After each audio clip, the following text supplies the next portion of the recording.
was a good battle the first time around, and I again expect the same type of thing. The one thing I do want to say is hopefully they worked on some of that the pass defense against Braden Sullivan, because he was able to burn them a couple times in the first time around, and that really put a sting on Millington. It was more than a couple times, and I'm gonna go out on, I don't even know if this is the ledge, but he's gonna have a big game tonight. Yeah, he's a senior. Him and Truman King both, I think, are gonna have big games, but I do expect somebody that they haven't seen, which is Bartlett. He did not play the first time around for them. Whether or not he will see a lot of action tonight will remain to be seen as well. So it's going to be interesting at that running back position. Sorry for Bartlett. So, but we'll see. You know, we're 12 minutes and 50 seconds away from kickoff. So I'm truly excited, man. Yeah, no, I'm very excited, and I can't wait to get this one going. But why we do have a couple of minutes here and we don't have really a lot to talk about, Kevin actually put together a highlights package from the first go-around, which we're just going to queue up right now. Kevin, I have the audio all set up. I know you're right below us. You can't see me, but I guess I will queue it up, and we'll throw it to the audio as we're going to come back in about 7.5 minutes. You guys enjoy the last time around and some of the highlights from that game as we come back for your game of the week here on Classic Rock I92 Jabreski Siding and Building Repair pregame show. Standish-Sterling, Millington coming up in a matter of moments right here on Classic Rock I92. On September 23rd, 2022, the Millington Cardinals visited Standish-Sterling. It was the Panthers' homecoming, as well as Classic Rock I92's game of the week during Week 5. Scott Bowlesby and Chris Wilcox had the call, and here are some of the highlights. And here's the snap. Going to hand it off. Runs right into the Millington defense. The wall, and they are going to say that it is going to be short of the first down marker. A big stop there by the Millington defense. 5:20 remaining in this first quarter, still scoreless. Crump with it. He's going to back up. He's going to look downfield. He's only got two options. Let's forget it. He's going to take off running himself. He is the man with the legs as he is able to get it going. And touchdown, Millington, as they're able to get in. 5:12 remaining, 12-yard scamper by Mr. Ian Crump. Crump's got a man in motion. Here's the snap. He's going to fake the handoff. Crump's going to take it himself and pushes his way in for the two-point conversion. There you go. It's going to be 8-0. It is going to be Millington on top. 5:12 left to go. Nice heave down, and they do have the man. Going to be brought down, but not before a big completion to number 20, Nick Nierenberg, along the far sideline. But the Panthers are now on the move. Here's the snap, looking downfield, looking, unloads towards the end zone, and got his man, and it's going to be Sullivan. He is going to dive in for the... they're going to say he's down at the goal line. There's a snap, going to run this up the middle, and I don't think now they're going to call him in. So it is going to be a touchdown now for the PAT. Sorry. Kick is up and will be good. So we got an 8-7 ball game. 2:11 left to go here in this first quarter. 10:53 left to play. There's a snap. Going to look downfield once again. Over to the corner. Going to be taken away. Got room, too. As Luke Sherman goes up for the interception. Takes it away. Here we go. Going to be a 4th and 6. Big fourth down, yes. 3:49 left to play here in this first half. Crump's going to roll out. Crump's going to look downfield. Crump's going to take off running. He's got blockers in front of him. No flags on the field. Is he in? Touchdown, Millington. Crump once again. 14-7. PAT coming up 3:41. They're going to fake this one. They're going to just shovel passes forward to Walsh, and he's pushing his way in. 2-point conversion is going to be good. 16-7, Millington on top with 3:41 left to play. There's the snap. Going to roll to his left.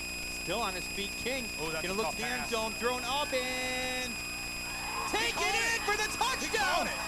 Sullivan. Oh my goodness. Pulls it in for the touchdown. In a fantastic play. Absolutely amazing. I can't believe what I just saw. The ball was intercepted off of Luke Sherman's hands, and Sullivan comes down with this. Absolutely, it was a bad pass. Horrible pass by Sullivan, but we're watching on the replay here. Oh my Takes it in for the score. Crump gets the snap. Crump just flips it up and over. There it is. Touchdown, Millington. Who was the receiver on that? Hendricks. Wow. The little Tim Tebow. Yeah. Throw over the line pass. You're gonna line up and go for 2. 22-14, gonna hand this off, tripped up. Oh no, it's gonna be Crump. Crump's gonna lower the shoulder. He's in for the 2-point conversion. It's gonna be 24-14, 10-point game, 4:03 remaining here in this third quarter. 2nd and 15, ball back to their own 45 now for the Panthers. Sullivan once again here. Gonna get up on the quarterback, and there's a completion. The big man is able to shake off a defender, still on his feet, still going. Hard to tackle there. There's the snap. King gonna look downfield, throws it over the middle, wide open. It's gonna be Brady Sullivan. He's gonna cut back to the inside, twist away from defender, still on his feet, still going. He's gonna be finally brought down and wrapped up by number 24, Landon Germain, is able to finally grab him. He is shifty as all get out. It's gonna be King on the fake, and he's gonna throw this up and gonna be taken down by Sullivan, in for the touchdown, and once again, absolute magic on the part of King to Sullivan. Down, up, and we'll be good. 24-21, 11:53 left to play here in this ball game. Standish gonna go ahead and go for it here. Gonna be a 4th and 9 situation here for the Panthers. 4:30 left, 3-point lead for Millington. There's the man that you want to watch right there, Sullivan. The snap, he's going to roll He's out on the flat. Got his man, and he is going to have enough for the first down for Standish-Sterling. They keep the clock going, they keep the chains going, and it's going to be a first down. It's going to be King, shotgun formation. He's going to fake the handoff. King takes off running. He's got enough for the first, if nothing else. 2:29 left to play. And it'll be a 1st and goal now here for Standish-Sterling with 2:20 left. 2-minute drive. They don't need much of a drive though. 3 yards. 1st and goal with 2 minutes left and a 24-21 lead. King once again shotgun formation. He's going to fake the handoff. He's going to take it himself. Touchdown. Standish-Sterling gets in and takes the lead with 1:52. 2 remaining in this game. Ball is down. Kick is up and it floats its way through the uprights. 28-24, 1:52 left. It's all on the Cardinals now to get back into this one if you are Millington. There goes Martin, Bryce Martin still on his feet. Bryce Martin, the ball comes out. Standish-Sterling jumps on it. It is going to be, hang on. Is it? They're going to talk it over. I don't think anybody's really They're saying he's down. That official just pointed to the ground. He said he was down. Official is saying he's down. It will be a Millington ball if that's the case. A little bit of conversation here with the officials. So we're going to take a look at our replay side of things. Oh, he's turning here. Ball's out. It looked like to me the ball was out. Uh-oh, this is never good when he goes over to talk to the official, or talks to the coach. It looked like the ball was out to me. Obviously, fans not happy, and they couldn't come to an agreement, so they decided the best thing to do is go for a re-kick. Wow. Crump once again, shotgun formation, got a man in motion. Gonna get the snap, he rolls back, rolls to his left. Crump throws this one and picked off! Standish-Sterling ends it right there. None other than Truman King. No flags on the field, and it's gonna be a win here for the Panthers at home, 28-24. The Panthers escape after a drive by the Cardinals with 26 seconds left. A heck of a battle here tonight for your game of the week.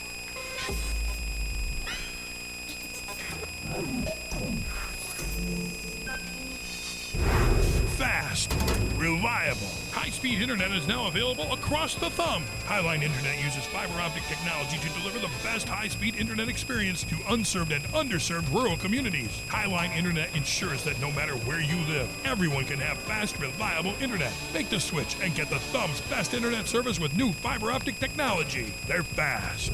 They're reliable. They are Highline Internet. For more information, Google Highline Internet. Sanilac, Tuscola, Bay, and St. Clair counties. Visit M3ISP. M3 Wireless is here with our latest and greatest high-speed internet offer. Our new streaming package with 25 megabytes per second download speeds. Packages start at just $60 for the first 6 months. New sites in Huron, Sanilac, Tuscola, Bay, and St. Clair counties. Visit m3isp.com or give us a call at 989-269-2306 to have the convenience of fast download and upload speeds at an affordable price. Be sure to ask about our teacher, military, and senior discounts. Get M3 Wireless's 25 megabyte per second package to gain even more streaming capabilities with a managed router included, plus a $75 gift card toward Netflix today. Welcome back to the Classic Rock I92 High School Game of the Week pregame show. Here's Scott Bowlesby and Chris Wilcox. We are back. It is your Classic Rock I92 Game of the Week pregame show brought to you by Bresky Siding and Building Repair. Scott Bowlesby, Chris Wilcox here with you, coming at you live from Millington High School. Furno Field is lit up and beautiful on this November night, Friday night. Maybe because you don't want it to be Friday. Yeah, because I got to get up early tomorrow morning. Cross-country action tomorrow morning. State finals. Good luck to all of the runners. I will be down there cheering you on bright and early, so you better run hard. Yeah, what he said. We are here, though, ready for a great battle tonight. This is that everybody's song notes going away now? I don't know. Yeah, maybe. I don't know. Chris Wilcox here with you. Oh, there goes man. There goes the tunnel. Well, that's a first, huh? Someone go grab that. Somebody might want to get that out of the tree. Yeah. Wow, this is turning out to be an interesting night to start things off. This wind coming in. Well, we are under a high wind watch, which could make tomorrow morning interesting, and obviously has already made tonight interesting, as the Millington Tunnel is on its way to Vassar right now. Yeah, it's rolling down M15 at this point, but nonetheless, we're getting ready for this battle here this evening. Winner takes home the district title, and it'll be the first district title that Millington would take home since 2017. So it's been a minute since they've been able to take one home, and which is an odd thing to say about Millington, because there was times where they were taking home one every other year. Now it's been a little while since they've been able to take one home, so know they're hungry to get it. And Standish-Sterling is hungry to show that, hey, we're the top dog. The first time wasn't a fluke. First time wasn't because we, got lucky. The first time was legit, and we're here to contend. Yeah, absolutely. And, they didn't make that trip all the way down through all that rain for nothing. Yeah, that's what I heard, which is always interesting. I'm sure they were travel down, and then it's dry as a bone down here. So we're going to get the national anthem here for you guys. I think we have... We got a mic on there. Some kind of outside noise coming in, so that's always a good thing. But we'll get that queued up. We'll get the national anthem. Going to be performed by the Millington Marching Band here. We'll come back with your Game of the Week. It's your pregame show brought to you by Bresky Siding and Building Repair. Classic Rock I92.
We are back. It is your Classic Rock I92 Game of the Week, your Bresky Siding and Building Repair Game of the Week. I did forget to send you guys out picks for the thing, so that's all right. We'll just determine a winner when I decide to finally count it up, unless you guys already did it for me.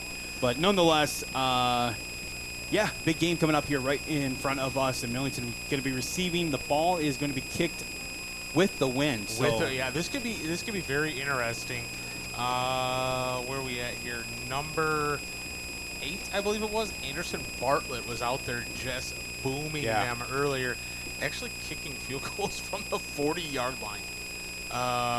So yeah, could be a really interesting night, especially on a 4th and long.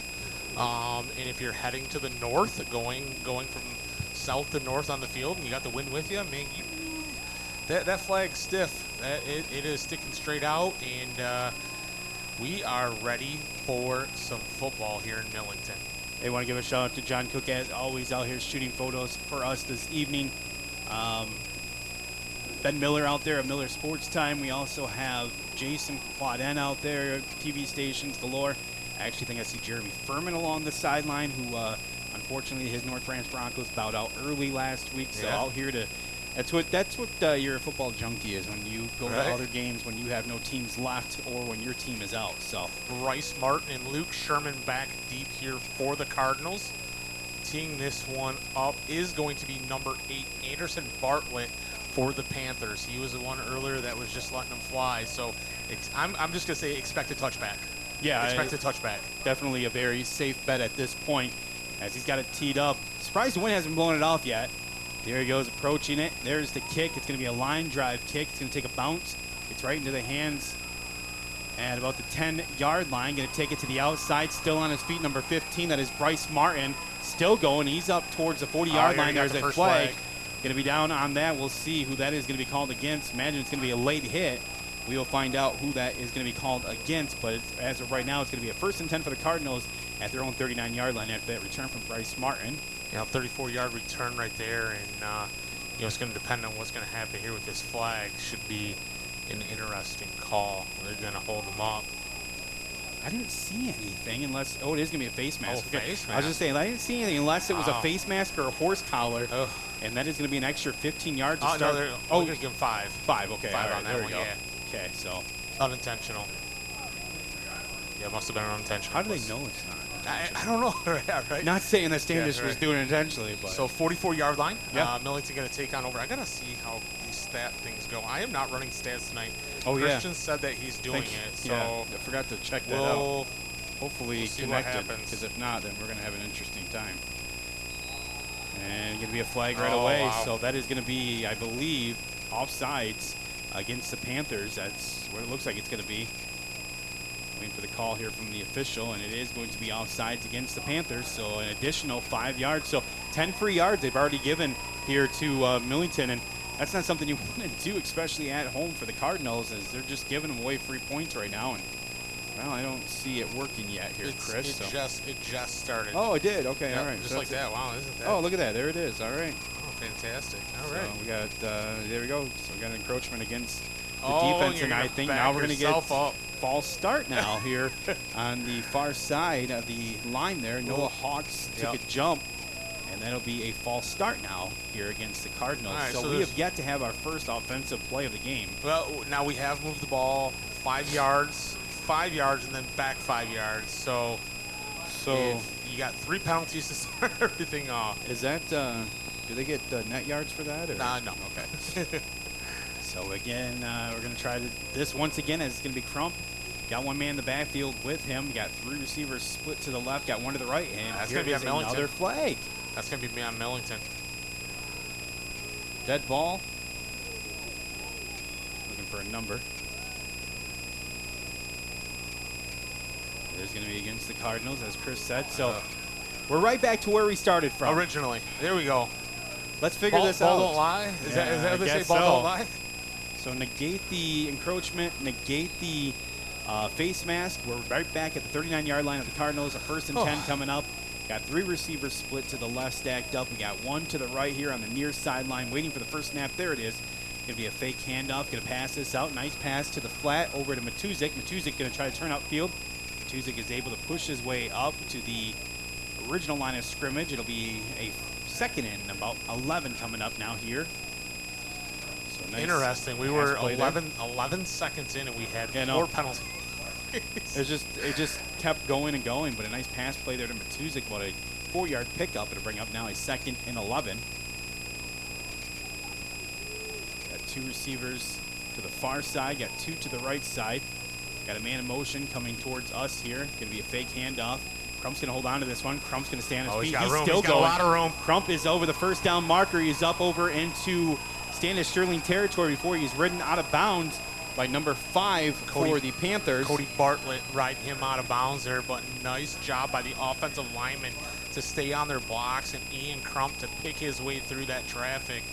You know, that man in motion with Matuzik kind of drew a little bit of those defensive backs to the side, gave Crump that little bit of run. That's interesting. Maybe not a horse collar call right there. But a 16-yard. They're going to say Crump actually ran that 19 yards for the first down. So 1st and 10 now coming up here for the Cardinals, as it's going to be spotted. Ball is going to be at the 38-yard line. It's Crump in the backfield. Now he's got 2 men in the backfield with him. One to his right, one right behind him. He's going to fake the handoff, going to pass this out. Nice pass over to Matuzik. Matuzik going to turn upfield, still going. Matuzik along the sideline. He's going to be finally brought down. The Panthers wanted a holding call. Truck Turbush out there doing a great job of blocking. You can throw your hands up all you want, but that was an excellent job from Turbush out there blocking his man and getting Matuzik free. You can call hold all you want, but it was a great block. Yeah, he had those hands inside. He was able to get enough blocking to get the 1st and 10 now, as that's going to be a beautiful pass play once again to Matuzik, who's had a nice start up to this game. Got Butterfield in the backfield, Cooper as a fullback here. Another 19-yard pickup on that pass play. There's a 1st and 10, going to hand this off, and that's going to be Butterfield on the run. Butterfield going to push his way forward. A nice little pickup there for Butterfield. Almost a 7-yard pickup there by Butterfield. Excellent job, and Travis Cooper leading the way at that fullback spot and opening up some holes. And Millington moving the ball relatively easy. Now we saw this up at Standish too. Yeah. So, you know, kind of see how everything plays out. But, man, interesting. Easy movement so far out of the Millington Cardinals. 2nd down now coming up and 4 after that 6-yard run by Butterfield. Wait on the snap is going to be Crump. He's going to get this. No, he's going to fake the handoff. Crump's going to take off himself. Spins around right into the arms of a couple of Panther tacklers there before he's brought down. It's going to be just short of the 1st down marker. It'll bring up a 3rd and short here for the Cardinals. And a nice stop there by the by the Panthers defense just before that 1st down marker. Nick Deshay on that coming up, big number 53, and a little bit of spin move there from Crump, and he got met face to face by Nick Deshay. Deshay playing, I believe, that linebacker spot. So kudos there for Crump to hang on to the ball, and man, he got met with some force, but a 3rd and 1 here for the Millington Cardinals. So 3rd and short coming up. Got a man in motion. Going to use the blockers. There's going to be Crump. He's going to try to push his way forward, and he has plenty of yardage for the 1st down. So that'll move the chains once again. It'll be a 1st and goal coming up. Ball going to be spotted inside the 10-yard line, right around the 6-yard line for the Cardinals, as moving the ball very, very nice here in this first drive with 9:18 left to play in this 1st quarter, and a 1st and 10 now coming up. 1st and goal, I should say, for the Cardinals. Well, just with ease, really. I mean, there's really not a whole lot holding them up, and you know, Crump so far 2 carries, 22 yards. Oh, I gotta wait for it to update. Sorry. No, you're okay. Yeah, that was a 3-yard run on that one. Gonna hand this off to Butterfield. He pushes his way forward. Butterfield using a ton of aggression. He's gonna be ripped back though, but the forward progress is gonna get him all the way up to about the 2-yard line. It'll bring up a 2nd and goal right around the 2. I know I keep looking for the scoreboard. I know. I forgot that they moved. I forgot that they moved it. Forgot the scoreboard's moved, but yeah, they're gonna call 2nd and 2. Well, 2nd and goal, I should say. 8:30 remaining in this ball game, and a great drive to start things off here for the Cardinals. Well, expect Butterfield to get the handoff here because they're just moving that defensive line out front. Here's a deep back, and there's going to be a flag right at the line, so maybe an illegal shift or going to be a false start. We'll find out what they do call this one. Nobody really moved as far as illegal shifts, so I imagine it's going to be a false start. Or encroachment. Find out lined up in the neutral zone.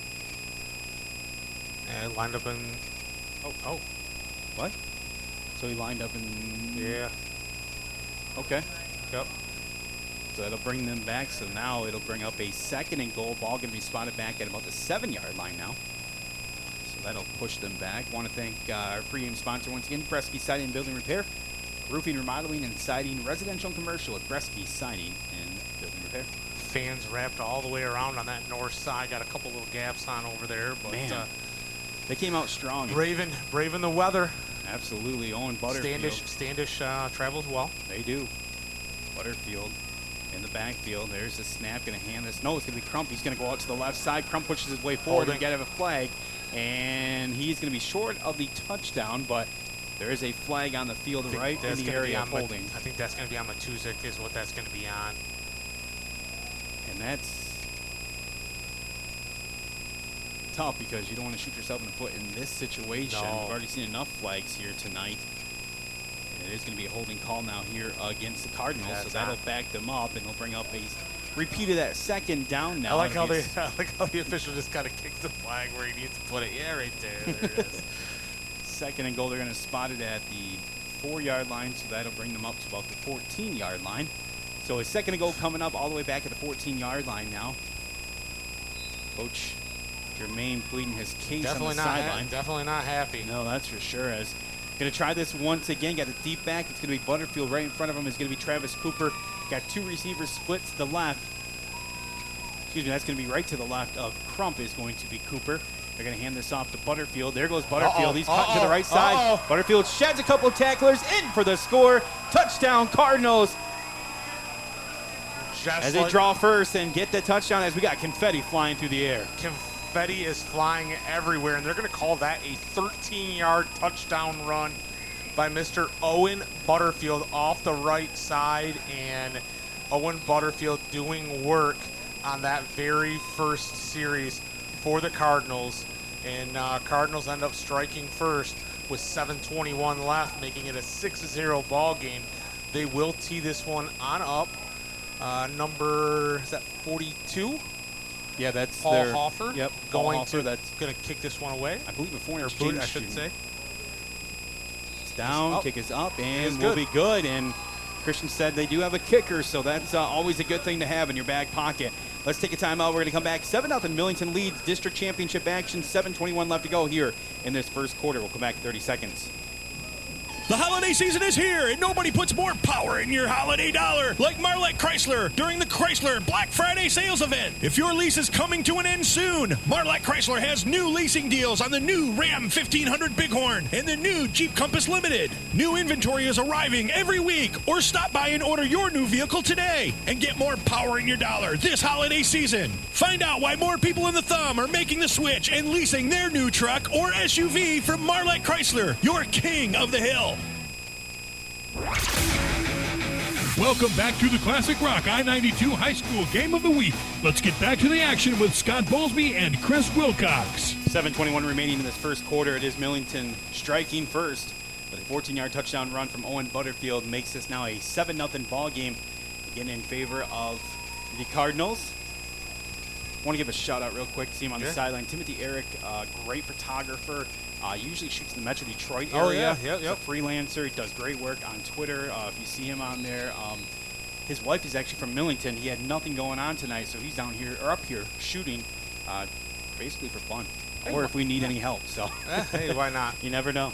Paul Hoffer going to kick this one on away. He is a large man. The Hoffmeister is what Christian called him. Well, he's 6'5", 201. Here is the boot. It's going to be a line drive kick. That's going to take a little bit of a left turn there. It's going to be taken at about the 20-yard line here for the Panthers. Pushes their way forward up over the 40. Going to be great field position here now for Standish-Sterling. Going to get up to about the 42-yard line. 1st and 10 now coming up for the Panthers. Want to thank More Motors of Carroll. You get more and more motors, Chrysler, Dodge, Jeep, and Ford. Call them 99-673-4171. And also want to thank Millington Dental, offering the best in dental care. See Dr. Joseph Bella for your next dental visit. You'll be glad you did. 4696 East Main Street in Millington, or call 871-3291. 7-0 Cardinals as they do strike first. They struck first last time. Yep. And Standish-Sterling, here's the big playmaker out here. Going to end up having Luke Sherman on Sullivan. There's the snap. Going to roll back. Is going to be King. Going to throw this one out. Gets his man. Going to be number 21 on that, Jacob Bartlett. The junior, a nice completion there, picks up a chunky yard. He's going to be close to midfield. They're going to get him about the 40. They're going to back it up a little bit more, 47-yard line now. So about a 5-yard pickup, but bring up a 2nd and 5. Bartlett's the back that did not play earlier on in that matchup, so this could be a little bit of a difference here for them. I got this sent to me from Standish-Sterling, and I love it because it's got the proper way to pronounce names on the side, as we had a problem with Tucker's name and Rokas, so we will not have a problem tonight. There's the snap. It's going to be low, and it's going to be blown up in the backfield, and down goes King. He was looking for a cop out there, somebody to help him out. Who's in the backfield? Travis Cooper. No. Who was his running back there? He was looking for him, and he was already going to the other side of the field. I didn't see who that was. I knew it was 20. It is going to be number. It was Bartlett. Number Jacob 20 Bartlett, on that. yeah. Bartlett. No, well, excuse 21. Me, that's Nick, Sorry. Nurnberg. Nurnberg. It looked like he was looking to flip it back to him, and he was already heading his way to the other side of the field. So, big defensive stop there for Millington. It's going to bring up a 3rd down and about 9 for the Panthers, as they're going to be bringing that. You know, the smallest lineman on the field is the center. That tells you something. Yeah. Going to be a handoff here and stopped immediately. That's going to be Nurnberg once again, as he's going to be pushed down after about a 1-yard pickup, maybe not even a yard pickup on that one, and that's going to bring up now a 4th and long here for Standish-Sterling. So what started off as a nice little drive, as they got the pass play working right away, absolutely blows apart with that big stop in the backfield and that run stop right there. Yeah, kind of surprised right there is maybe not a pass play. They were very effective at it. Going to be false. I believe that's going to be. It's got to be against Standish-Sterling 9 times out of 10 with it before the snap. I thought it was a false start. I thought I seen him jump. Oh yeah, I forgot about that. Give you a little bit of field, Mike, there. Make it feel like we're outside. Yeah, a little bit. But it is going to be called here against the Panthers, but that backed them up 5 yards. And, well, we know the kicker has a leg on him. Oh yeah, Truman King can boot it away, so there is no doubt about that. But Bryce Martin also has some pretty elite return talent, so we'll see what he can do here. He looks close. He looks really close. It's going to be taken, and that's going to be They're just going to hang it. Yep. That's dangerous. Going to drop, and it's going to take a Standish-Sterling bounce, but Bryce Martin going to pick this up. Oh, he's going to get away from a man. Watch out, he's got blockers. And he's still on his feet. He's along the sideline. Bryce Martin still going. There's a flag back here. Bryce Martin is in for the touchdown, but there is a flag back at the 32-yard line. It is coming back. Man, oh man. Coach Germain irate right now. Bryce Martin had the blockers, and he is pleading that it's not a hold. We'll take a look at the replay. It doesn't matter what we think, but we will see here if it is. But a nice job by Bryce Martin nonetheless. Waiting to see what the call is up here. It's got to be over here. Yeah, right. It was right somewhere there, in there, yeah. Bryce Martin was moving too fast. Yeah. But a beautiful job there by Bryce Martin nonetheless, picking it up and picking up some yardage. But are they going are they re-kicking or no? They just haven't moved the chains yet. Yeah, there they go. Okay, there we go. Yeah. What would have been roughly about a 82-yard punt return. Yep, negated there. Negated. So Coach Dan, get the ball at the 20. Coach Tantine, who's had his fair share of conversations with officials, wants a little bit more. Yeah, he's like, hey, I'm a defensive coach, but hey, I want to get my extra word in there. But there was actually a picture John Cook took of him talking to the official, very, very entertainingly, and he goes, I was just telling him the good job he was doing.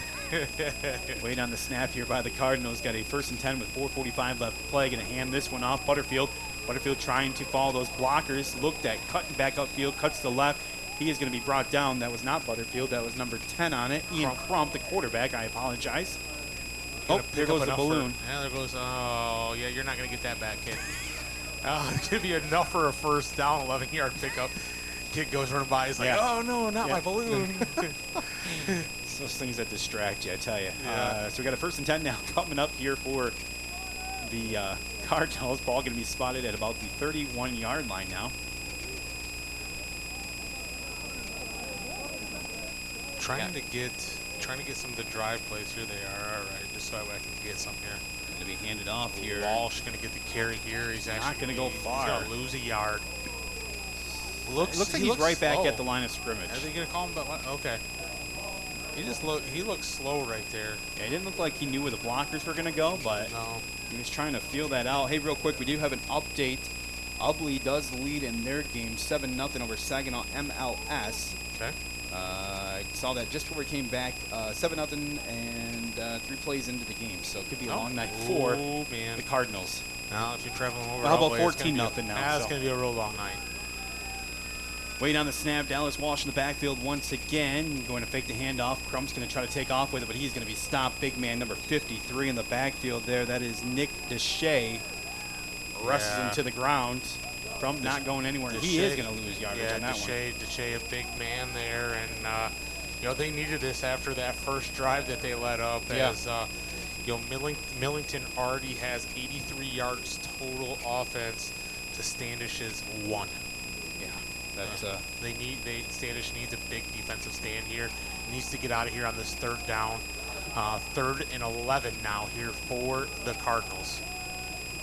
So it is going to be Crump in the backfield once again. Got 2 receivers split to the left, 2 to the right. Got 1 man in the backfield with him. He's going to throw this. Throws to Matuzik. Matuzik is able to get the completion, pushes his way forward. He's going to be close to the 40. He's about 2 yards short of the 4th down. And we'll see what they decide to do. You'd think they're going to play it smart and kick this one away. Actually, they're going to... Yeah, it's going to be just short. You got a 4th and short now coming up, and they are going to bring in the kick package. You got to boot it away. I mean, you're not going to play like Dan Campbell? Well, no. I don't know if you've seen the Lions' records compared to both of these teams' records, but no, I am sure you're not going to. As the package, the pump package comes on in here for the Cardinals.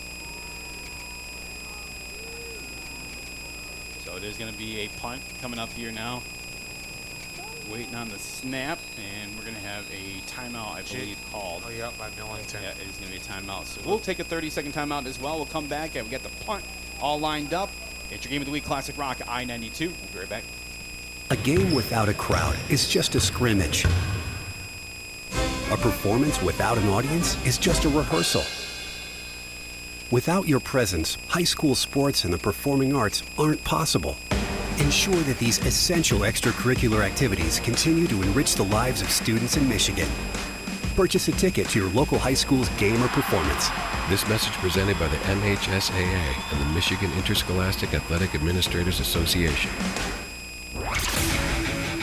Welcome back to the Classic Rock I92 High School Game of the Week. Let's get back to the action with Scott Bowlesby and Chris Wilcox. It is your Game of the Week Classic Rock I92. Scott Bowlesby, Chris Wilcox here with you. 2:02 left to play in this first quarter. And we got a punt coming up here for the Cardinals. I mean, you come out of a timeout after it was already a 4th and long, I guess I'll say a long 1.5. Jacob Leguy back to boot this one away. There's a snap, going to get it here. Legui's going to drop it. Take an end over bounce. Going to be taken here by Sullivan. Sullivan going to try to cut to the outside, and he is going to be pushed out of bounds. Could have been a disaster there, but luckily closing in on him with some Millington defenders. It looked like the cover guy ended up overrunning it a little bit. Sullivan, it looked like had green grass, but that closed up real quick. So it is going to be a 1st and 10 coming up now here for Standish-Sterling. Ball going to be spotted at their own 48-yard line. 7-0 Millington leading in this game. Want to thank Kevin once again for making his way on out here. Running video tonight. Missed him last week. Thanks, Kevin. Kevin's father-in-law, though. Shout out to, was it Rod, right? Rod? Yeah. Yeah. I think so. Here is the snap, the handoff, pushing his way forward. Going to be Jacob Bartlett. It's going to be Bartlett. What? No, it was Jacob Bartlett. Yeah, it was Bartlett on the run. Yeah. Bartlett pushes his way forward. He's going to pick up about 4 yards on that one. I'll bring up a 2nd and 6 now here for the Panthers. Panthers had trouble moving the ball the first time around. Got 5 yards total now. So, shout out to. Hang on, we'll wait for this. Yep. There's a snap going to be taken here. Going to roll out to the outside is going to be Truman King, the quarterback. He's going to be close to that first down. You see number 69 out there, slow to get up.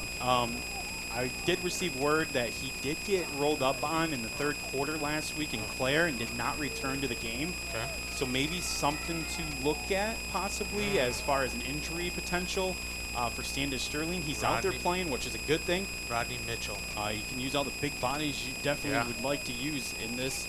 But, you know, it's definitely something to see if he maybe moves a little slower on that line when you need those blockers there. We'll find out, though. But here's the snap. Going to be taking, going to be handed off and ripped down right at the line. Big stop there by Travis Cooper. That's going to bring up a 4th down, and they're going to lose at about a yard on that. Cooper's been coming up big in big situations, and he does once again on a 3rd and short to stop Jacob Bartlett, and they are going to go ahead and bring out the punt package. They are. Now, what is interesting about this, just to kind of keep this in the back of your heads out there as listeners and or viewers, Truman King, the quarterback, is also the punter. And he can run. And he can run. They're going to play it safe a little bit here. It looks like they're bringing some guys up. There's the snap. He's going to drop it, and he is going to boot this one away. That's a great boot. They're going to pin them deep, and nope. He's going to fall into the end zone, and it's going to be a great touchback. effort, though. There is a flag back here at midfield, though. 9 times out of 10, it's holding, but again, not all the time. Travis Cooper's helmet is on the field, so he's going to come on out for a play. There's our pylon cam. Yeah.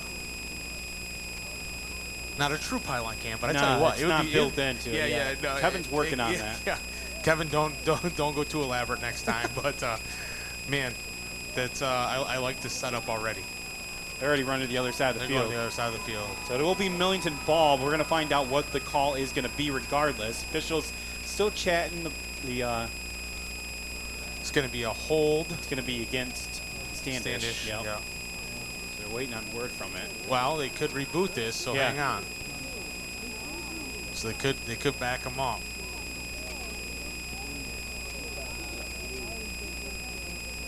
I want to give a shout out, I was talking about, to the Marlette Red Raiders, the volleyball team. Won tonight. Congratulations, district champs. They will be moving on. I think they're playing at the Madison Heights Bishop Foley Regional. So unfortunately not in the same one as Cass City, but it is going to be a district title nonetheless for Coach Bishop, Coach McCumber, thank you, and the Marlette Red Raiders. So congratulations to them. And also we got an update from the Montrose game. Montrose on top of that game, 7-0 with 9:12 left to go in the first. It's the last update we saw. It will be holding. Penalty will be declined. Yeah. So Lakers did tie it up. 2:19 left to go in the first. 7-7. We're going to go to the second quarter here. It is going to be a 7-0 lead for Millington. Fresh 12 minutes on the clock. We'll take 30 seconds. Come back. Game of the week. Classic Rock I92. Dyna Products of Millington is your rental center for skid steers, excavators, attachments, and a whole lot more. Whether it's a home project or a larger commercial project, Dyna has daily, weekly, and monthly rental rates that can help meet your needs. Mention this ad and receive one of 4 gifts of your choice when you visit Dyna Products at their showroom at 8440 State Road in Millington. For more information on the leader in the firewood processing industry, Google Dyna Products or visit dyna-products.com. Welcome back to the Classic Rock I92 High School Game of the Week. Let's get back to the action with Scott Bowlesby and Chris Wilcox. Scott Bowlesby, Chris Wilcox here with you as we come back for second quarter action. Classic Rock I92, your game of the week. Again, coming at you live via NFHS and also on 92.1 your FM dial. Tune in radio app or classicrockI92.com. And multiple different ways to listen / view this game, as it is going to be a 1st and 10 for the Cardinals. We flip the field. They're going to be moving from right to left now. Crump's going to be in the shotgun formation here, waiting on that snap. Got a man in motion. It's going to be Matuzik. There's the snap to Crump. He's got a big hole, and he's going to push his way up through that, and he's going to be up close to the first down marker. Nice little run there by Crump as he pushes his way forward. Another quick update. Ubley just stacking it on now, 21-0 over Saginaw MLS. Would you expect anything different? I guess. I guess that's what I'm gonna say. No, I don't see much competition for them, honestly, till you get to above regionals. Yeah, they get Beale City. What Beale City, I think, Cass City kind of showed. Hey, we're better than what you think, and I think Beale City is gonna be a good competition. But I really, the Iron Mountain game is one that kind of keying in on a little bit. But he got a 2nd and 1 coming up now here for the Cardinals. Got receivers split to the left, 3 of them. Got one to the right. They're going to throw this. Going to be a first down. Nice pass play over to Sherman. Sherman still on his feet, still trying to push his way forward. He's going to be finally brought down. Forward progress is going to be stopped at about the 35-yard line. So nice pass play there, and a nice job there by Luke Sherman trying to get every single yard that he could possibly get out of that. Well, it's all about a first down right there, and that's exactly what they did. You needed that first down. Yeah. Oh yeah. Keep the chains going and keep the clock going. Yeah, you have to keep it. You have to keep it going. 1st and 10 now coming up here for the Cardinals. 10:50 left to play in this first half.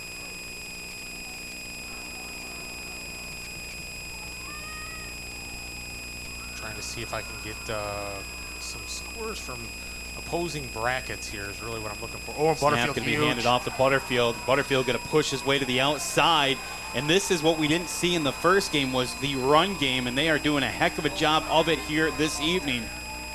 Yeah, you got to like that if you coach Jermaine and seeing that run game by Owen Butterfield just take off, and off and going he is off that right edge. The offensive linemen, the wide receivers doing their job, picking up big chunks of yards at a time.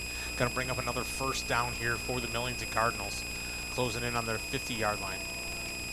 So we got a 1st and 10 here. Going to hand this. No, it's going to be Crump. Oh, going nowhere. Crump should have hit that outside harder. He had a ton of field. Nick Nurnberg in there just closing that hole up quickly. It looked like he wanted to go to the outside and get around the end, but unfortunately he could not see daylight over there. But if he was able to get around those defenders, man, he had plenty of grass to play with down here. Certainly. 9:45 left to play nonetheless. 2nd and 12 coming up now here for the Cardinals, who lead this game 7-0 over Standish-Sterling.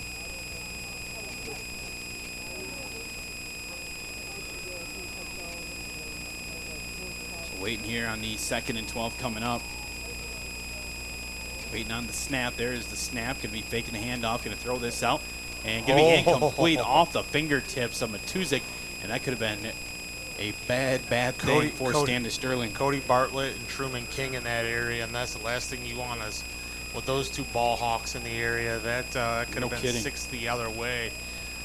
Both have a lot of speed and, man, ball off the fingertips and in the air. Oh, watch out. So I got a big 3rd down coming up now here for the Cardinals. Going to get going to be a timeout now here by Standish-Sterling. So 3rd and 12 coming up and 9:21 left to play. We're going to take another quick timeout. We're going to come back 30 seconds. Classic Rock I92. The Snover Mattress and Furniture family has been creating comfort in the thumb for almost 50 years. Hi, this is Jordan, Snover Mattress and Furniture. Snover Mattress and Furniture is home of the Snover Snoozer. The Snoozer is our ultra-comfortable, double-sided mattress made right here in America. Get free delivery, free disposal of your old mattress, and a free protector with your Snover Snoozer purchase. Recliners, sofas, and the exclusive Snover Snoozer can all be found at Snover Mattress and Furniture. For more information, Google Snover Snoozer or go to snoversnoozer.com.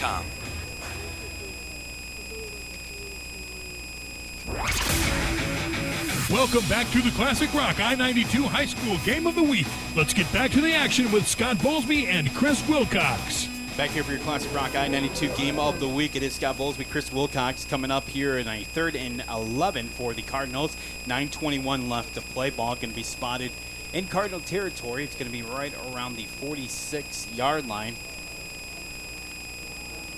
Their own 46, actually 47-yard line where it's officially spotted at. So a 3rd and 11 here for the Cardinals with 9:21 left to play in the 2nd quarter. 3 receivers split to the left, 1 to the right, and they're going to bring it here. Crump's going to bring it to them as he goes up the middle. He's going to get up over midfield, but not much more than that. About 49-yard line before he's brought down to bring up a 4th down now. Yeah, you got to boot this away. There's no ifs, ands, or buts about this. Even if you're at the 50 and your defense is playing good, you got too much of an explosive offense on the other side. And Mr. Braden Sullivan going to back up here for the Panthers. So it was Marlette Volleyball getting it in 3, 25-21, 25-14, 25-15 over their rivals, Brown City. So congratulations again to the Red Raiders. Waiting on the snap. Here is Legui. There it is. He's going to get this one. Drops it. He throws it up. Kicks it up here. And ball is going to take a roll, and it's going to go touchback. And, man, who was that trying to chase that down there? Was that Martin? 15 Martin. Yeah, Bryce Martin trying to chase that down. He was being ridden by Cody Bartlett. He's trying to plead his trying to get something called, but that's going to bring up now a 1st and 10 here for Martin's a quick kid. There's not a whole lot that are going to stick with him. So he's a quick kid, but not a big kid. So there's a chance he's going to get pushed around when he's trying to make his way down the field. But nonetheless, heck of a football player, and also a heck ×2 of a golfer.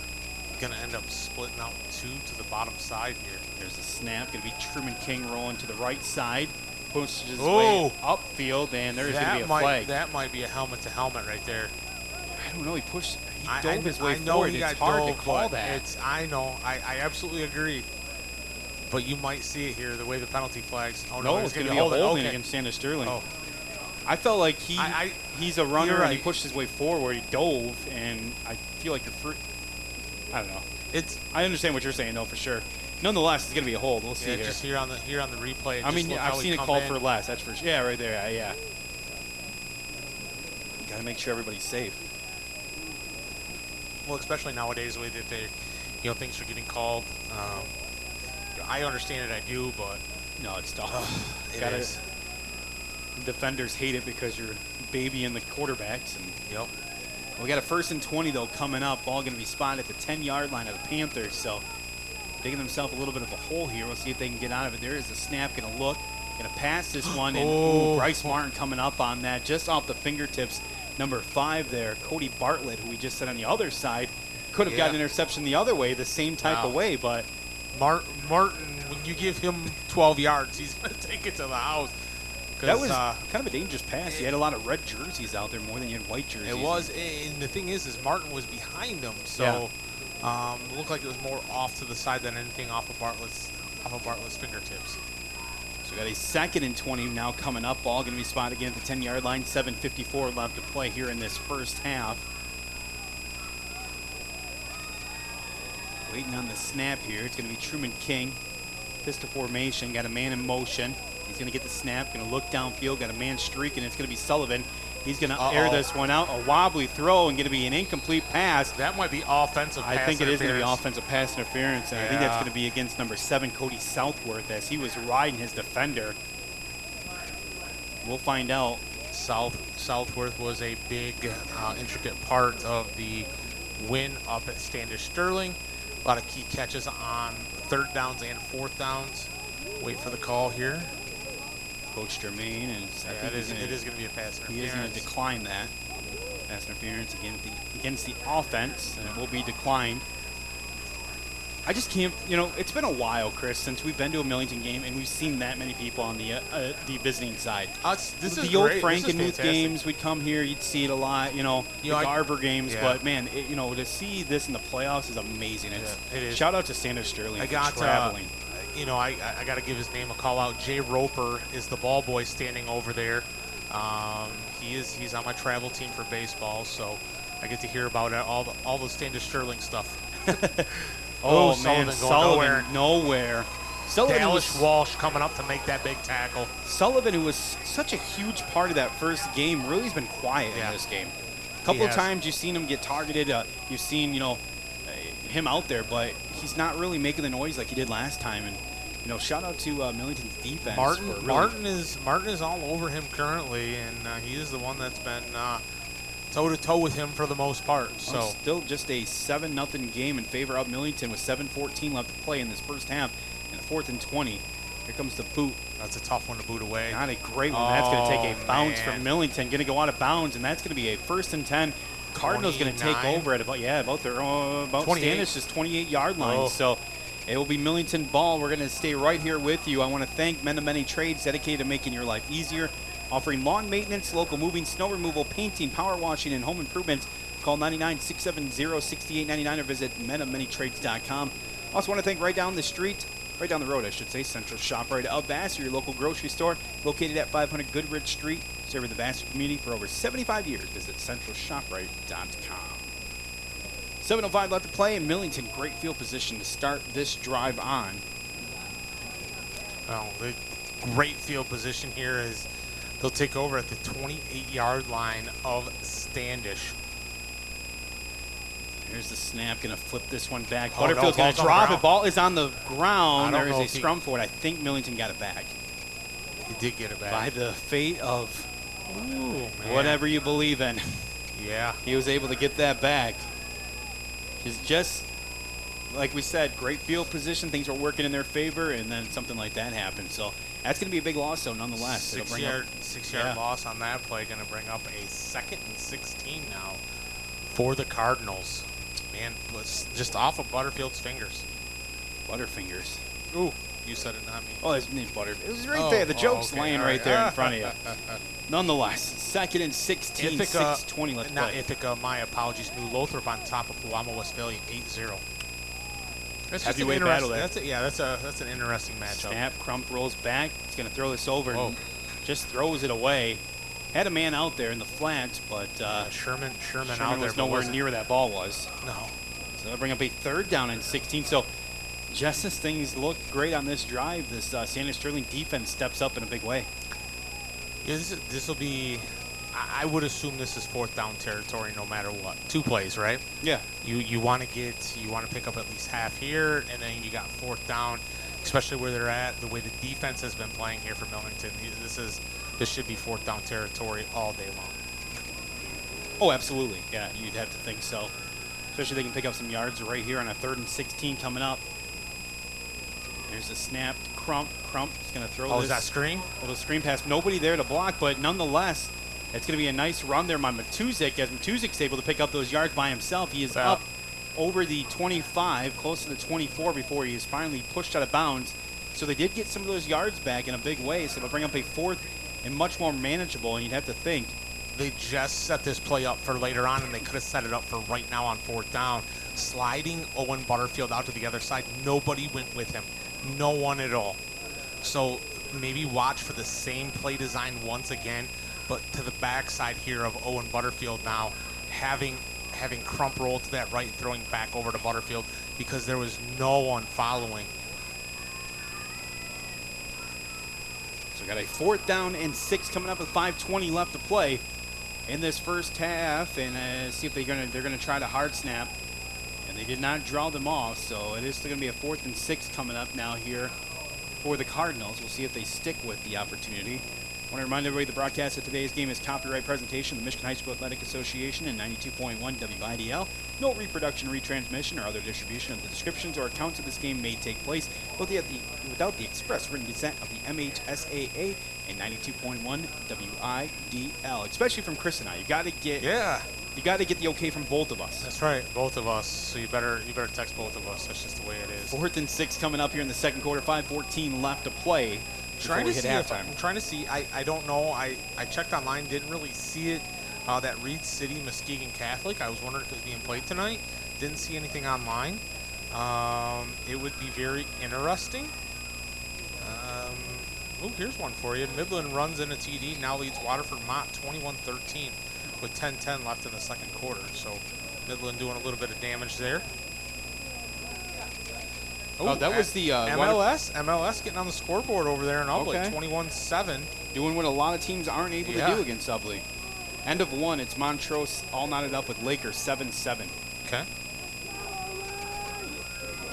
See if there's an update on Here that one here in a second as Here we we come go. back Now out this here is on that 4th and 6. This is that same formation that they had before when they had Butterfield off to the edge, and they're going to just keep it in Crump's hands. Crump is going to be stopped and brought down. It's going to be a big stop on 4th down for the Panthers, and that will give Standish-Sterling the ball. Kind of surprised they kept it, honestly, in Crump's hands. I'm actually really surprised they kept it in his hands. Crump tried to run his way up the middle and cut to the left, and there was nothing but there. White jerseys there. Yeah, he got met with authority and then some, as Standish will now take on over at the 22-yard line, their own 22-yard line. trailing Millington 7-0 with 5:06 left to play. Quick update, 6:52 left to go in the first half. It is Laker on top of Montrose, 14-7. Okay. There's the snap, there's the handoff, and I think it's going to be a false start. It looked like the running back did start moving before, but I didn't hear a whistle. If that's the case, it's a lot of penalties in the first half for both squads. A lot of penalties. Ugh. Hey. Waiting on the call here. Legal shift. Legal shift. Okay, so it wasn't moving. Okay. Okay. All It's right. 5 yard, right? Yep. Okay, so that'll push them back. Ball gonna be spotted right around the 16-yard line. So a 1st and 15 now coming up here for the Panthers. I want to thank Cook GM Superstore, M15, top of the hill in Vassar. Visit online CookChevyBuick.com, and also Hills and Dales General Hospital of Cass City. Good luck from Hills and Dales General Hospital. Visit hdghmi.org for more information. Yeah, I was looking to see about the Deckerville score. I kind of want to see what the scoreboard is going to light up tonight. What time is it? It started at 7:30 tonight. Oh, that game started 7:30. late Okay, because all right. as a Oh, that's beautiful right. job there on the end by number 11, Brevin Hendricks, getting those long arms out there and wrapping up the running back and not allowing much on that run. You know, the interesting part about this defensive line is, man, a lot of young kids up front. Yes. A lot of young talent just on this defense. That's what Lenny has been preaching since the beginning of the season. When they won the first game, I went down there and talked to him. He's like, man, we're so young. We're going to be so good the next couple of years. And it's true. I mean, they're young across that defense. I mean, they got a lot of young players, a lot of good young players. It's going to be the snap. King's going to roll out to his left. He's going to be on his feet still, throw this one. It's going to be an incomplete pass. So it'll bring up now a 3rd and a country mile. I'm not sure if it's I don't know. I mean, off of his back foot a little bit, but didn't look like Truman King had that ball all the way in his hands. Just an odd release coming off of his hands. I mean, I know he's throwing into the wind, but still. Jason Parmenter sending us pictures of when the oh, did he? Yeah. The players are looking like, okay, our inflatable tunnel just blew away. What do we do now? So we got a 3rd and long coming up. Got that score I was looking for. There's the pass. Can be completed out to the flat there. Number 7 is the receiver, Cody Southworth, but he's going to be stopped just beyond the original line of scrimmage, and then I'll bring out the punt package as we throw it over to Chris for the scoring update. Yeah, so that scoring update, this is the pivotal one here. Reed City leads Muskegon Catholic Central 6-0 is the score that I had. But if Muskegon Catholic wins, the game would be here if Millington wins. If not, Millington would have to travel to Reed City. I would assume probably would be a Saturday game at that point. Yeah, you would have to think so. Truman King with the boot here. Off the side of the foot, going to be... Man, this wind is just playing killer. That was another one of those ones that got caught up in the air and it just started going side to side and it did not... Just kind of died there, though. Yeah. So it's going to be a 1st and 10 for the Cardinals, taking over from from Standish-Sterling's 45-yard line. Want to thank Tri-County Equipment. Contact one of Tri-County Equipment's 11 locations. Van Experts run Burton, Carroll, Fenton, Lapeer, Marlette, Reese, Rochester Hills, Saginaw, or Sandusky. Visit Tri-County Equipment online, tricountyequipment.com. Well, Millington going to take on over here. Ball is officially marked at the 45-yard line of Standish-Sterling. So there's the snap to Crump. Going to throw this out over here towards the near sideline. It's going to be into the hands of Matuzik. He's going to turn his way outfield close to the 40-yard line. Nice little chunk of yards there to Matuzik.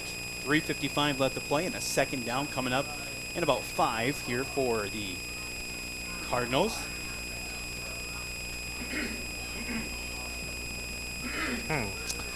Well, we'll see how things kind of, I was going to say, where did our clock go here? 3:35.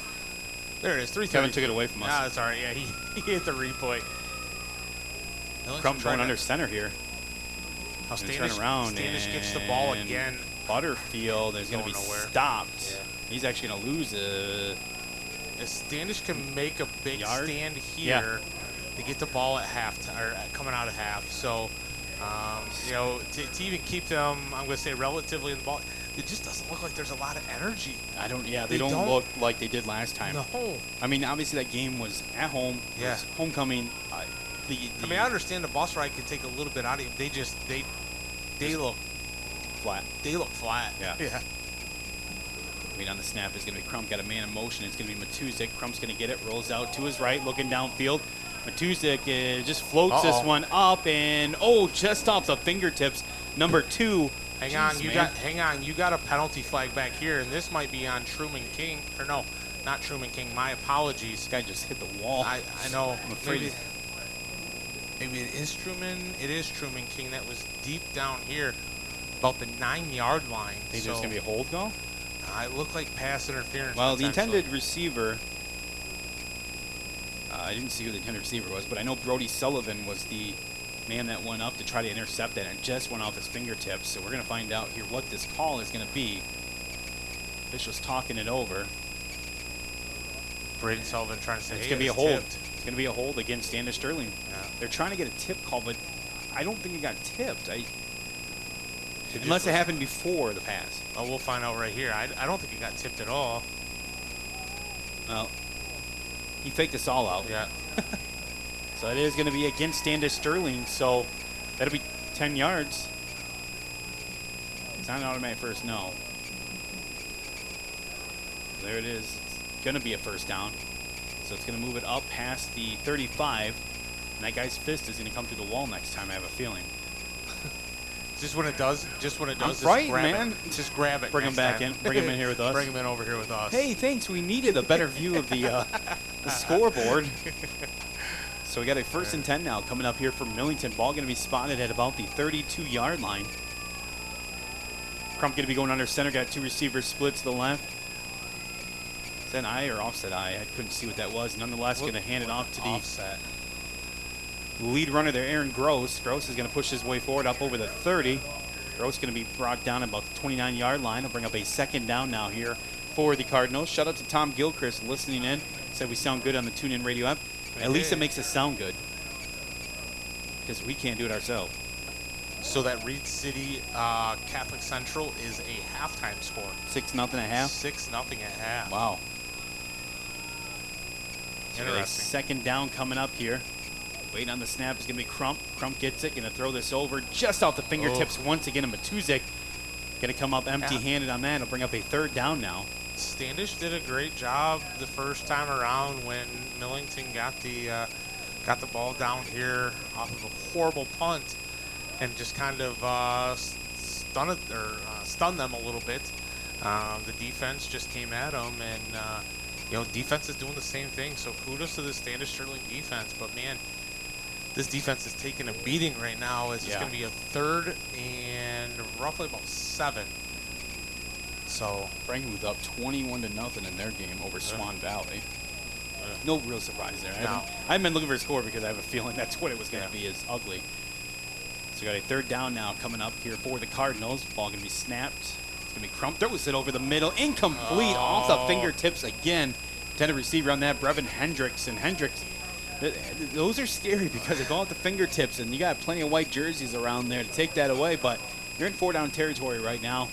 So ball going to be spotted at the 29-yard line, and I'm surprised he didn't. That's one of those that you just got to take just a little bit off. Yeah. Just a little bit off. He had his man over the middle, too. You got that. You got the wind going with you. Yeah, that doesn't help on the zip there on the throw. Halftime show coming up. Going to be brought to you by your local DQ Grill and Chill, where happy tastes good, right around the corner. 28-7 Ubley on top of Saginaw MLS. That is 7:39 left to go in the first half. Here we go. 4th and 7 here for Millington. And we're going to get a timeout here by the Cardinals. Not happy with the way things look. So we'll take a timeout with them. We're going to come back. We're minute 58 left until we get to halftime. Let's take 30 seconds and hear from our friends right now at Tri-County Equipment on Classic Rock, I92. When you run with us on a Gator XUV 835R, the engine growls at you. The next job demands your attention, and the trail calls your name. Because with effortless 4-wheel drive and our smoothest shifting transmission yet, nothing runs like a deer. Search John Deere Gator for more. Contact one of Tri-County Equipment's 10 locations in Bad Axe, Birch Run, Burton, Carroll, Fenton, Lapeer, Marlette, Reese, Saginaw, or Sandusky, or visit Tri-County Equipment online at tricountyequipment.com. Welcome back to the Classic Rock I-92 High School Game of the Week. Let's get back to the action with Scott Bowlesby and Chris Wilcox. We are back to the action. It is your Classic Rock I-92 Game of the Week. Scott Bowlesby, Chris Wilcox here with you. I got a 4th down coming up now for you in 7 with 1:58 left to play here in this first half. Again, Standish-Sterling will receive the opening kickoff for the second half. With a 4th down coming up. Here it is, a pass play. Crump's going to get that, and he is going to come up empty-handed. He was Luke short. Sherman. He was short anyways. I mean, I think they were going to do a hook and ladder. Yeah. It Gotcha. looked like he had a man coming around. It looked like Sherman was going to grab it and immediately throw it over. If you watch Sherman here on the catch, looks like he was going to grab it and immediately throw it to number 20, Butterfield, and did not work out. He had a defender right there on his back, Cody Bartlett. Nice job there by Bartlett. So Standish-Sterling, an opportunity now. It's the 7-0 deficit to Millington, and the 1st and 10 coming up with 1:53 left to get down the field. Not many timeouts left. I don't know if it says it up there or not. They have 0 left. No, they have 2? 2. They have 2. They took one other one. They did take one. I thought they had one other one. Oh. There's a pass play, and his receiver did not turn around. Braden Sullivan going out to block. Yeah, and nobody else around him. You kind of hear the coaches next door. What are you doing? Like, that's uncharacteristic. I mean, we've only seen him in one game, but in that one game, he was phenomenal at wide receiver. Yeah. And that player there is just, you're kind of wondering what was going on there. Yeah, that odd, very, very odd. A little bit, yeah. Wow. Yeah, he's out there blocking. He's already got his man Luke Sherman wrapped up. Sherman's like, yeah, you go ahead and block me all you want. The ball's behind you. Yeah, but nobody else is around. So we got a 2nd and 10 now coming up. King's going to look downfield. He's going to throw this deep. He's got his man. It is going to be Sullivan. He's going to haul that one in. And Luke Matuzik was right there. Matuzik got turned around a little bit. That's going to bring up a 1st and 10 now here for the Panthers as they're finally able to connect on a pass. Well, finally able to really break the 50-yard line for the most part. And absolutely. It was a wobbly pass, the ball just got cut down in the air with that wind. It's just, you really kind of got to keep that low. And honestly, Millington's got to put a hard defensive stand here because, man, Standish has played their defense well so far. And here's a nice run here by Standish-Sterling, number 21, Jacob Bartlett. Bartlett getting to the outside. They're going to be going to the line fast. You're going to get a timeout, Standish. End of 1 quarter, Brown City up 16-0 on Deckerville. Okay. You see the replay there by Bartlett. Want to thank M3 Wireless, currently serving Huron, Sanilac, Tuscola, Bay, and Fort Gratiot areas. Visit m3isp.com, and also want to thank Dyna Products right here in Millington, the world's most affordable, fastest firewood processors. That's Dyna Products. And last but certainly not least in our go-round here, want to thank Millington Dental. Millington Dental offering the best in dental care. See Dr. Joseph Vella for your next dental visit. You'll be glad you did. Located 4969 East Main Street in Millington, or call 871-3291. 1:13 left to play in this first half. Millington trying to hold on to that 7-0 lead on into halftime in this Division 6 district championship. Now, they do have a kicker on Standish-Sterling, but you're kicking into the wind. Oh, yeah, you're kicking into a wind that you definitely do not want to kick into. If it was the other way around, I get it. But you're... like I say, he was 45, good from 45 all day. For sure. No problem with wind. There's a pass play, going to be incomplete. Oh, man. The defender and the pass got there at the same time. It was Tucker Rokas as Rokas completely got smoked on that one. He got lit up at the same time. Look at the tackle. I didn't see who that was, but nice job getting there right at the right time for Millington. Is he trying to show us who it was? Was it number 11? There we go, Standish. 3rd down coming up. Going to pass this one, and they do get the completion this time. Sullivan, a little moonwalk there. I don't know how you give Sullivan that much. I mean, listen, he's only got to go 5 yards. He doesn't have to go. Technically, he's only got to go 6, but it's a big cushion, though. Yeah, you give him a 10-yard cushion. I mean, that's 4 yards. But just like that, clock is going to continue to run, and Standish is going to need something big here just before halftime. They get that ball coming out of half as well. Going snap. Deep on this one. Gonna heave this one up, and was it taken away? Incomplete pass. Nice job there reading it though, and keeping an eye on that. Luke Sherman just trying to stay in bounds. He says he was trying. Him and Jacob Legui saying it was a completion, or interception, I should say. But our official says otherwise. He was right there. Let's see here. Ooh. Oh, man. They're saying it hit the ground, I guess, but that was. Put an earmark on that one, Kevin. That'll be an interesting one to take a look at down the road. There's a pass play. Got a man wide open. Should be an incomplete. It is going to be an incomplete pass. Ball is on Intended receiver Cody Bartlett will bring up a third down now with 36 seconds left to play.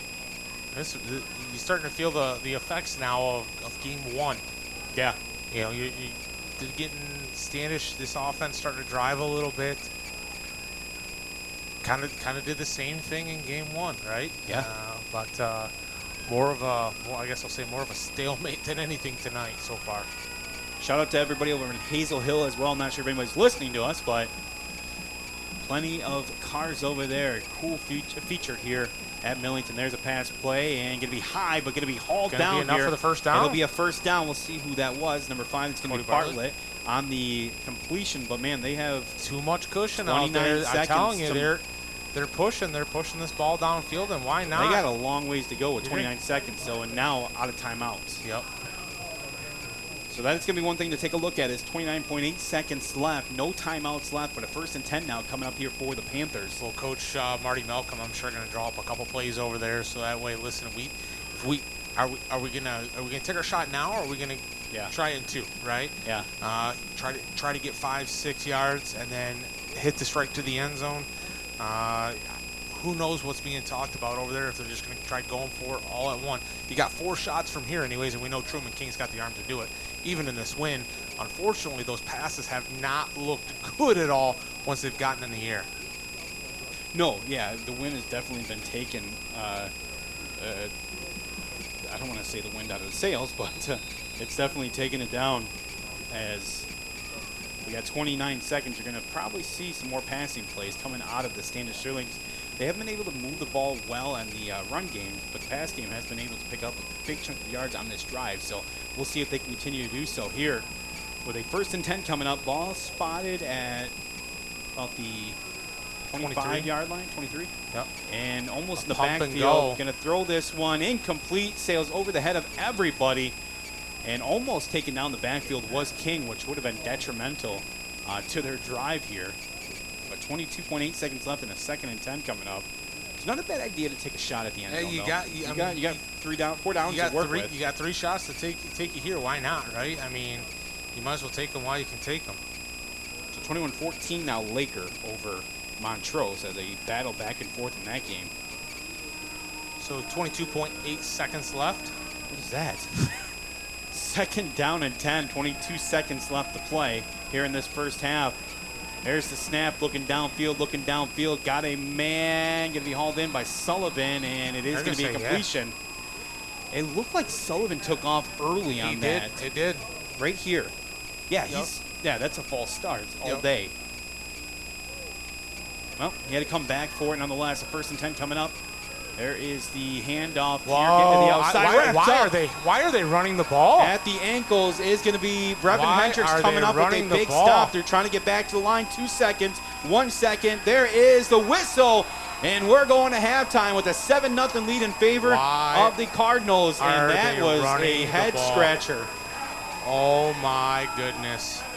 I don't know why you would do that. I mean, you just picked up a huge chunk of yards. I don't know if that goes on Coach Malcolm or if that is going on Truman King, but you got to go up and you got to down that ball. You have to stop the clock. And they must have saw something they liked there, but I don't know why you run the ball. Hendricks coming up with a big stop nonetheless, and we're going to go to halftime with a 7-0 lead in favor of the Cardinals. Let's take couple minutes. We're going to come back. I think Christian Zalick might be joining us as well. He's got all the stats for us, but we will come back in a matter of moments. It is Classic Rock I92 Game of the Week. Millington on top of Standish-Sterling 7-0 halftime, brought to you by your local DQ Grill and Chill, where happy tastes good. Fast, reliable, high-speed internet is now available across the thumb. Highline Internet uses fiber optic technology to deliver the best high-speed internet experience to unserved and underserved rural communities. Highline Internet ensures that no matter where you live, everyone can have fast, reliable internet. Make the switch and get the thumb's best internet service with new fiber optic technology. They're fast. They're reliable. They are Highline Internet. For more information, Google Highline Internet. At Coyote, we know that getting your hands dirty is honest work, and we believe everyone should have a chance to get their hands dirty. That's why we've made 2 all-new CX compact tractor models with 24.5 horsepower Coyote diesel engines, including the CX 2510 HST featuring twin pedals. Coyote, we dig dirt. CMR Tractors, the area's best Coyote tractor dealership, located at 7530 State Road in Millington. Call them today at 989-871-9300. That's 871-9300. M3 Wireless is here with our latest and greatest high-speed internet offer. Our new streaming package with 25 megabytes per second download speeds. Packages start at just $60 for the first 6 months. New sites in Huron, Sanilac, Tuscola, Bay, and St. Clair counties. Visit m3isp.com or give us a call at 989-269-2306 to have the convenience of fast download and upload speeds at an affordable price. Be sure to ask about our teacher, military, and senior discounts. Get M3 Wireless's 25 megabyte per second package to gain even more streaming capabilities with a managed router included, plus a $75 gift card toward Netflix today. As Michigan's insurance company, Farm Bureau Insurance offers a full range of insurance services. Your Farm Bureau Insurance agent is your one-stop insurance professional. Through just one agent, you have access to auto, business, farm, health, home, life, and retirement. Visit your local Farm Bureau agent today. In Carroll, contact the Kim Tacey Agency. Visit the Dennis Miller Agency in Vassar. Say hello to Sandra Richardson in Carroll. Farm Bureau Insurance, Michigan's insurance company.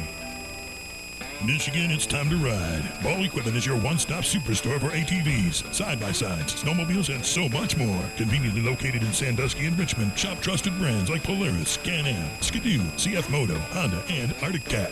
Ball Equipment is Eastern Michigan's premier destination for off-road vehicles and lawn equipment. Your adventure begins here. At Ball Equipment, they offer the complete shopping experience, from sales, parts, and a full service center. Ball Equipment is open 6 days a week. Apply for financing and shop their entire inventory online today. Take your savings to a higher level this holiday season during the Chrysler Black Friday sales event at Joe Ritchie McCormick Motors in Pigeon. It may be Black Friday, but you'll be seeing green from all the money you'll save on your next Jeep SUV. Qualified returning lessees get up to $4,000 in lease cash when they lease a new Jeep Compass 4x4. Stop in to see Marion or Tiffany during the Black Friday sales event to save a ton of green on a new Jeep SUV or new Ram pickup. In the field, on the trails, or down the highway, all roads lead to Joe Ritchie McCormick Motors in Pigeon. The holiday season is here, and nobody puts more power in your holiday dollar like Marlette Chrysler during the Chrysler Black Friday sales event. If your lease is coming to an end soon, Marlette Chrysler has new leasing deals on the new Ram 1500 Bighorn and the new Jeep Compass Limited. New inventory is arriving every week, or stop by and order your new vehicle today and get more power in your dollar this holiday season. Find out why more people in the thumb are making the switch and leasing their new truck or SUV from Marlette Chrysler, your king of the hill. Have you ever heard the term, the eyes have it? At Thumb Family Vision in Cass City, they have everything for your eyes. Thumb Family Vision offers treatment for ocular conditions like glaucoma, cataracts, and diabetes. They use the latest technology to make sure your vision health is at peak performance. Dr. Angela Lounsbury and the staff at Thumb Family Vision are the clear choice for vision care. For more information, Google Thumb Family Vision in Cass City or go to thumbfamilyvision.com.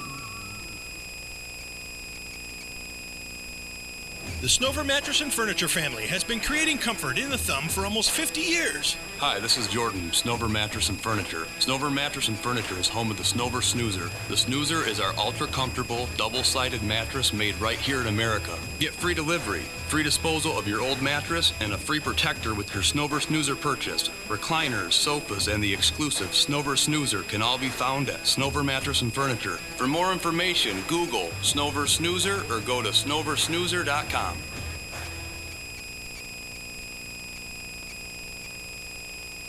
Larson Graphics in Vassar is your go-to for all your graphic and printing needs. They offer vinyl graphics with an array of options, small and large printing for everything from pamphlets and calendars to banners and entire wall graphics and everything in between. Have a business? Spruce it up with new signage or literally wear your brand on your sleeve with apparel options galore. Larson Graphics, located at 1065 East Huron Avenue in Vassar. Call 823-3000 or visit larsongraphics.com.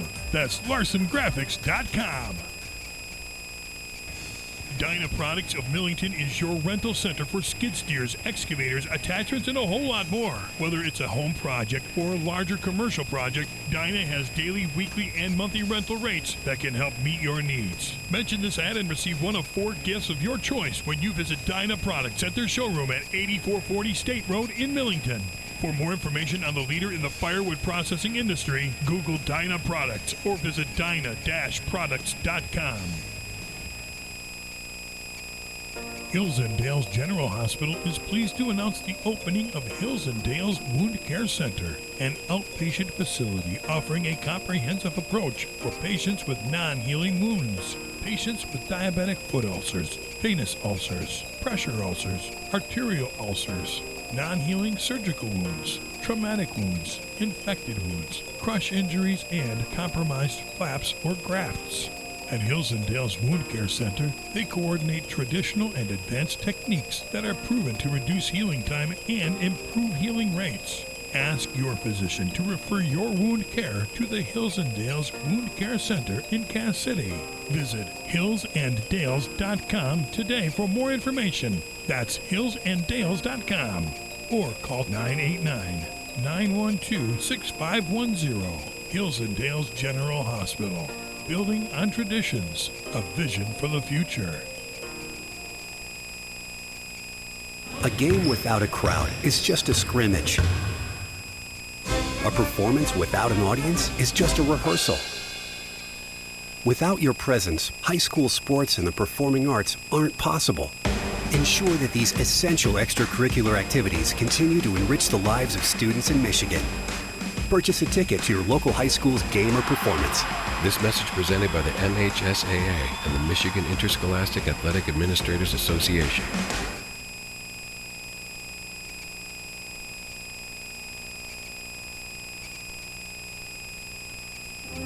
High school sports don't just happen. There's a ton of work that goes into every single athletic event. And we have our school's athletic director to thank for a lot of it. Thank you.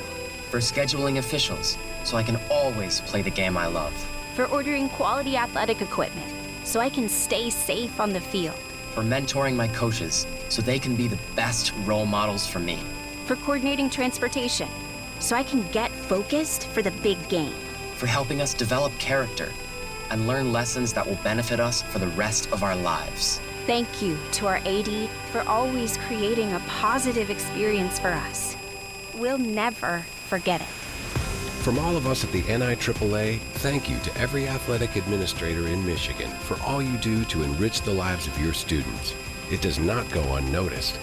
This message presented by the NIAAA, the National Interscholastic Athletic Administrators Association.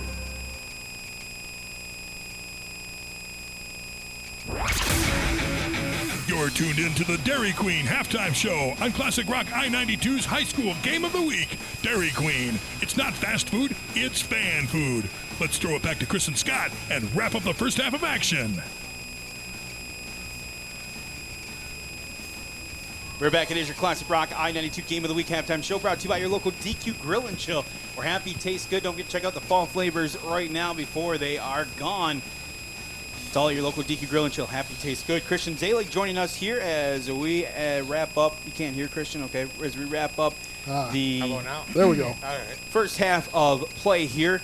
7-0. Millington holding on to that 7-point lead. A couple of nice defensive stands, but man, Millington offense kind of hitting a little bit of a roadblock after that nice drive to start things off. But the thing that's been working in their favor is their defense has been stepping up big as well. Defense has been incredible so far.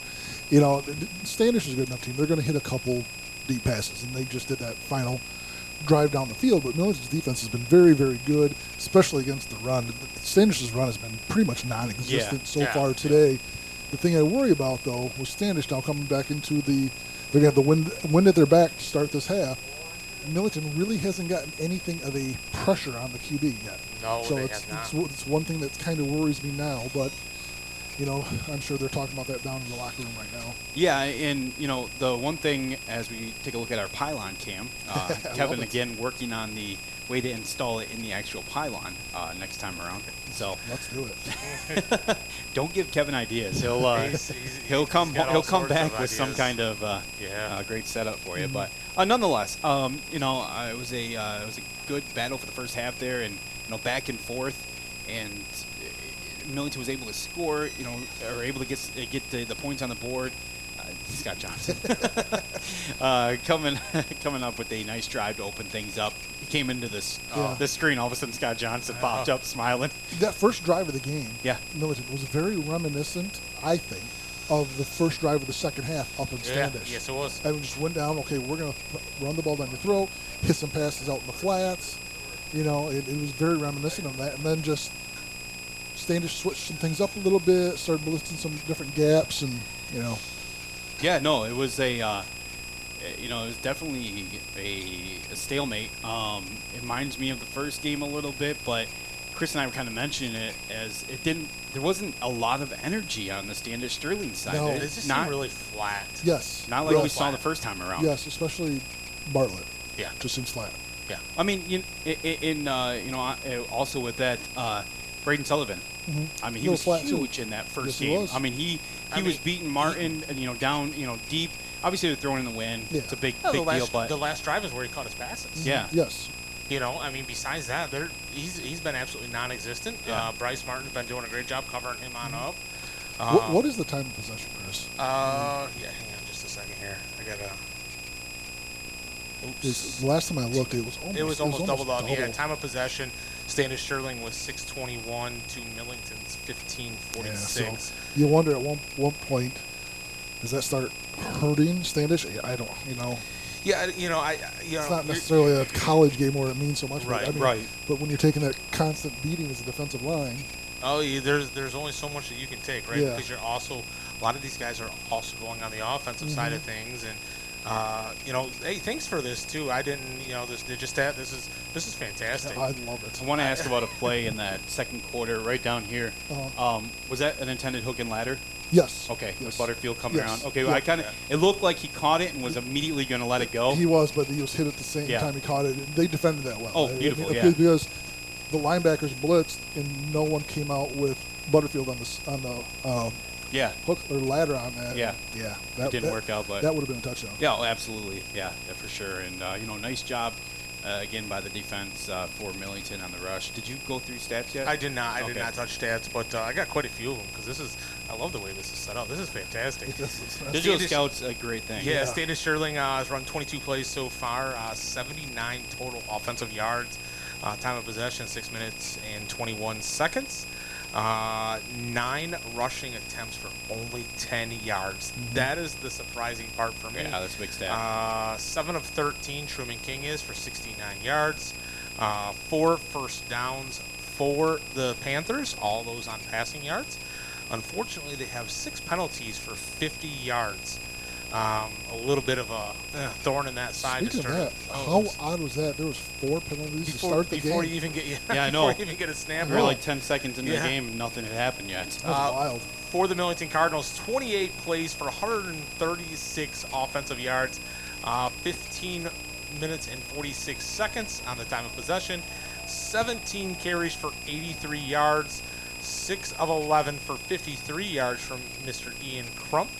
8 first downs, 5 of those by rush, 2 by pass, and 1 by penalty. And Millington has 4 penalties for 25 yards. Let me go to actual full-blown stats here. Truman King, 7 of 13 for 69 yards.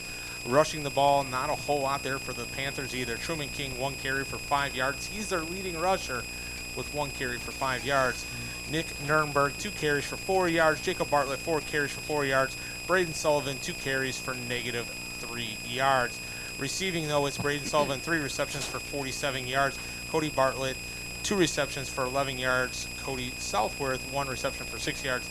Jacob Bartlett, 1 reception for 5 yards. Braden Sullivan on the punt return, Just keeps 1 going. attempt. I know, for 13 yards. All right, gonna jump on over here to the Millington side of things. Oh, that was only... Yeah, for the Millington Cardinals. Sorry, man. There's a lot here. I love it. Millington Cardinals, Ian Crump, 6 of 11 for 53 yards.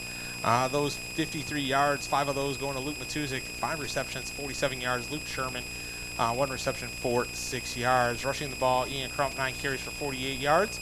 Owen Butterfield, 6 carries for 32 yards and the lone touchdown here in the game. Aaron Gross, 1 carry for 3 yards, and Dallas Walsh, 1 carry for no yards. I will not. Well, you know what? Why not? I got defensive stats because, well, only one side. Yeah, only one side. Yeah. Christian's keeping them, so I apologize. But Ian Crump, 3 tackles. Aaron Gross, 2.5 tackles. Luke Sherman, 1.5. Bryce Martin, 2. Travis Cooper, 2. Brevin Hendricks, 2. Jacob Lugui, 1. Half a tackle for Dallas Walsh and half a tackle for Landon Germain.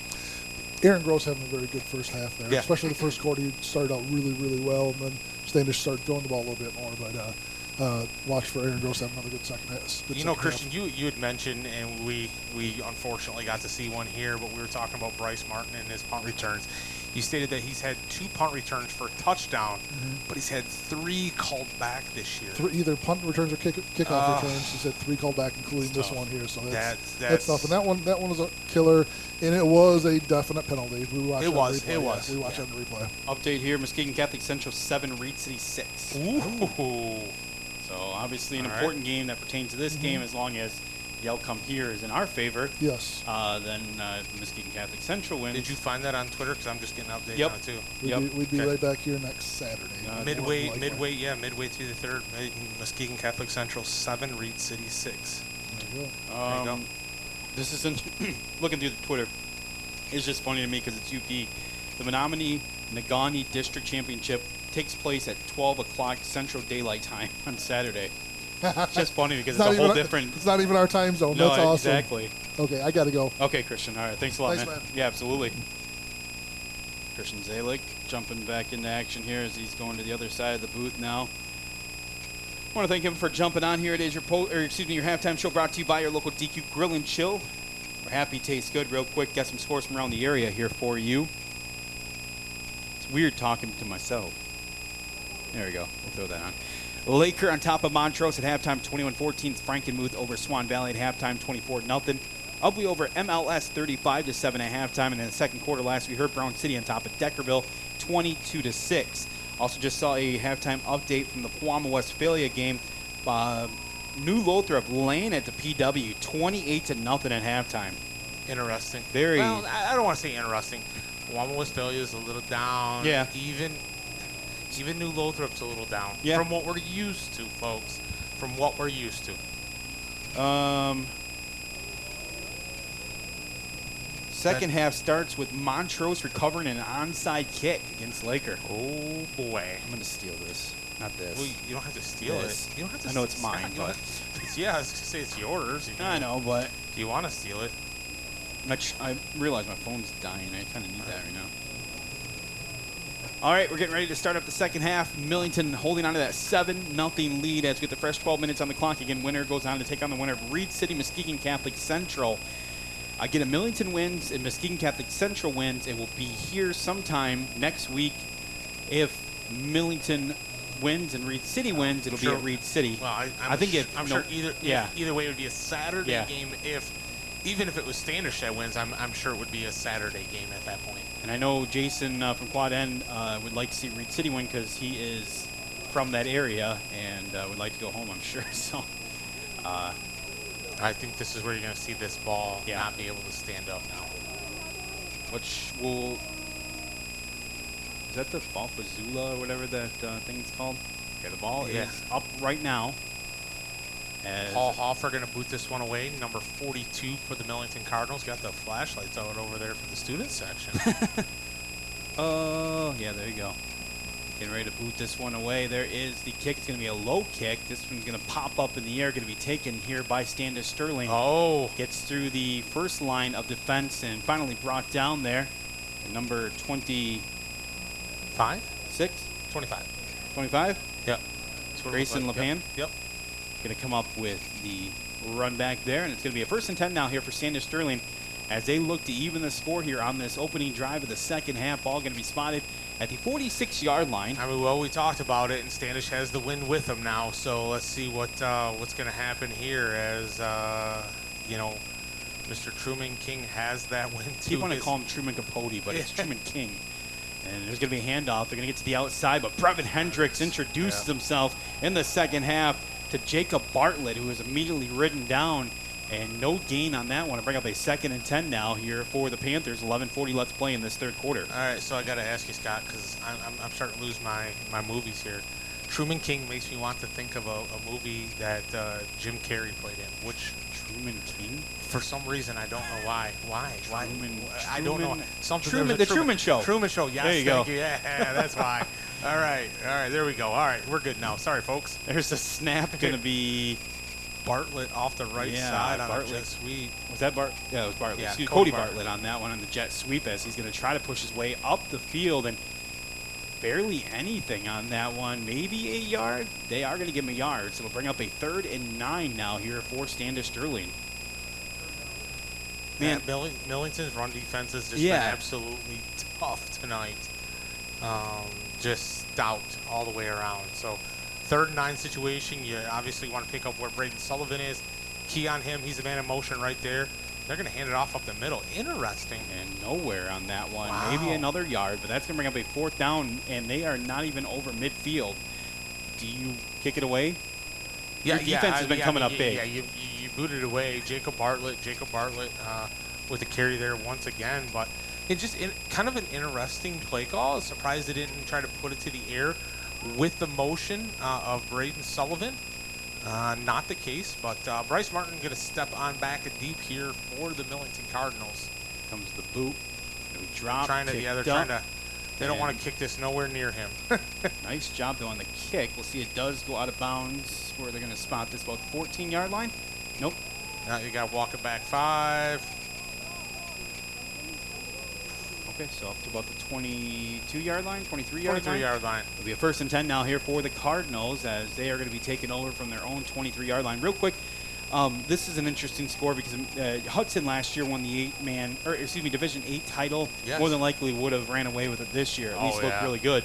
They're down 21-0, Lumen Christi. It just shows you from 8 to 7 the difference of teams.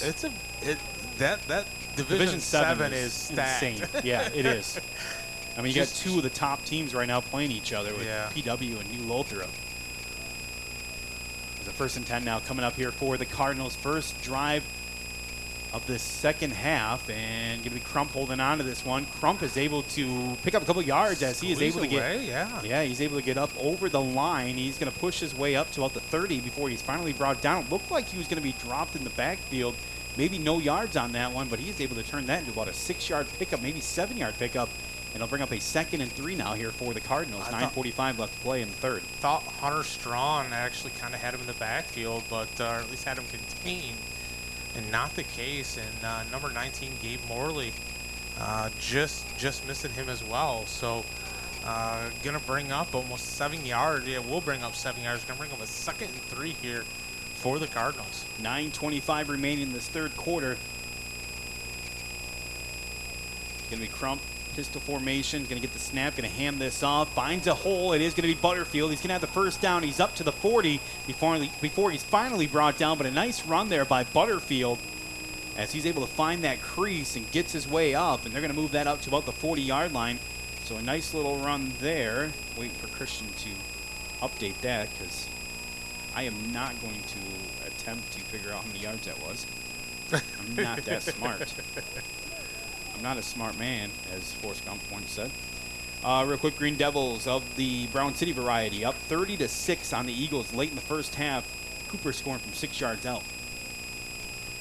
We got a 1st and 10 now coming up here for Millington after that 10-yard run by Butterfield. Crump going to hang on to this one. Body's falling all over the place on that line there. He's able to pick up about a yard pickup now. It'll bring up a 2nd down. Actually, they're going to give him 2 yards on that. 2nd and 8 coming up. Ball going to be moved up to about the 42-yard line. Millington still leading this one 7-0. Again, winner going to be your district champ. 8:19 left to play in this Got third quarter. Whole package checking on in here for the Millington Cardinals. Checked in about 5 players that came running on in, 5 come off. So, man, a whole new set of, well, skillies out there, as we like to call them. Yes. I love the skillies.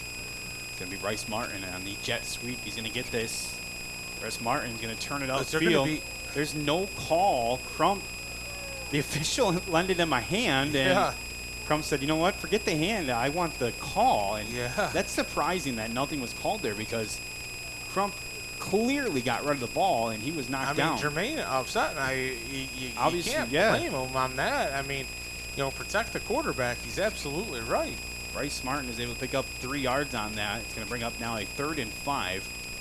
Hunter Strong came in and just kind of like laid waste to him. Officials are coming together at about the 45-yard line to talk things over. I don't know what the talk is here. Well, they keep looking at the clock, so I don't know.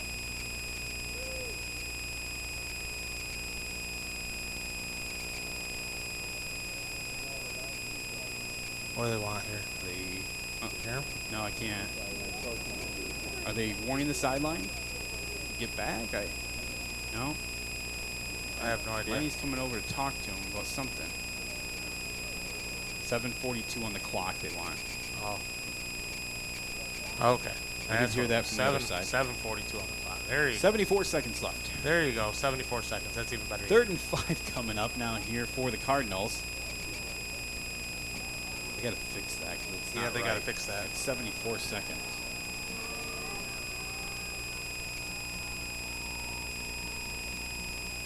Snap, and yeah, it is seconds.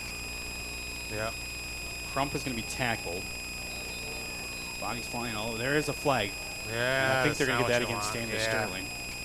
But they got to get the clock fixed because they're at seconds right now. It's 6:56 left to play. Oh my. Well, we're going to find out. Oh man, Standish-Sterling coach over there absolutely irate at one of his players. I'm trying to see. Oh yeah, right there. Yeah, just headlocking him and bringing him down. Yeah, you don't need any of that. No, they got the clock fixed. Now the clock is back to 7:42 though. Personal foul. Yeah, against Standish-Sterling. Personal foul. Millington. So offsetting. Offset penalties.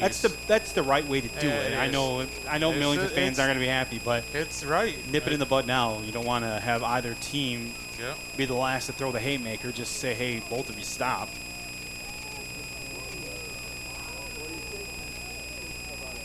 I was reading a tweet from somebody that said, first call of the night, somebody yells, call it both ways. And it's the first call of the night. Yeah, yeah. You got to love when people get upset over Oh, my goodness. first call of the night. I mean, man, you know you're going to be in for a good game. Yeah. So well, scoring update real quick. Reed City on top of Muskegon Catholic Central, 14-7 with 2:19 left in the third quarter. The clock is still wrong. Yeah. Because it should have, well, okay, it went down to 65. Let me figure that out in my head. See, minus 9 seconds. 72, they put it at 72. So it should be. Yep. Keep going. You're good. 74, 742. You get there? Yeah. Minus 9. Yeah. So it should be 7:33 left to go.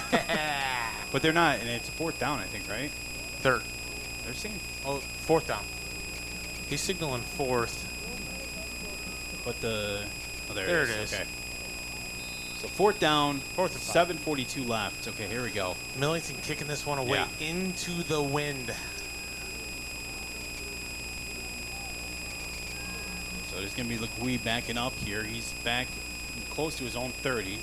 There's the snap. He's going to put it down, and he just gets it off. Sullivan's got some. Sullivan's going to come up on it. He does decide to take it. Sullivan's going to cut to the far side of the field, still on his feet. He's going to be dropped at about the 40-yard line. They're going to finally call it that. The scrum does fall. So it is going to bring up a 1st and 10 now here for the Panthers. I thought he was going to pick it up on the bounce because he had absolute daylight going down this left side, near side, and he did not. So kind of funny right here. He picks it up back off the bounce, and I mean, still an athlete nonetheless. Oh, for sure. Standish gonna take on over here for their second possession of the second half. Much different than the first time up there. 7:14 remaining. They're going to air this out. Oh, Sullivan Pocket was collapsing, looking all the way gets down. rid of it at the last second. Nice job. Gets some positive yards out of that one. Gets it out into the hands of Tucker Rokas. Yeah, Rokas, as Rokas is able to pick up some big yards there. They're going to be close to midfield. Ball's going to be spotted at about the 48-yard line. It'll be a 2nd down and 3. But man, that was collapsing on him quick. Yeah, Roka's doing a great job of getting. Yeah, he was down. Up and then getting on out of there. The tight end actually had some pivotal catches up hit Standish as well. Yep. That led to big 2nd downs, big 3rd downs. So trying to play another pivotal part here. So we got a 2nd down coming up. Going to be a low snap taken here by King, trying to find a gap. He is able to turn upfield. Does find it on the far sideline. It's going to be pushed out of bounds, but not before a 1st down for Standish-Sterling as they move the ball up to about the 45-yard line of the Cardinals. Patient. Truman King is just that. Didn't get too worried, didn't get rattled. Just kind of went with the blocks. He saw the seam, hit the seam, and up the field he went to pick up that 1st down for Standish. Keep the chains moving, keep the drive alive. Standish at the 45-yard line of Millington. So we got a big 1st and 10 coming up. There's the snap. Going to be a handoff. Push their way up. Nice 5-yard pickup there for the Panthers. They're going to actually mark him down just shy of the 5-yard pickup. Still bring up a 2nd and right around 5. Hey, if you're a Division 7 fan and you were hoping somebody's going to take out Traverse City St. Francis, it won't be this week. Benzie Central trailing them 28-12 at halftime. St. Francis, real deal, legit. Yeah. We saw them a couple years ago against Cass City, and they're good. That was a down year for them. Well, they were young. They were young. Yeah.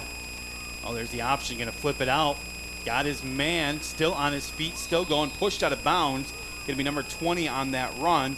That's Nick Nurnberg.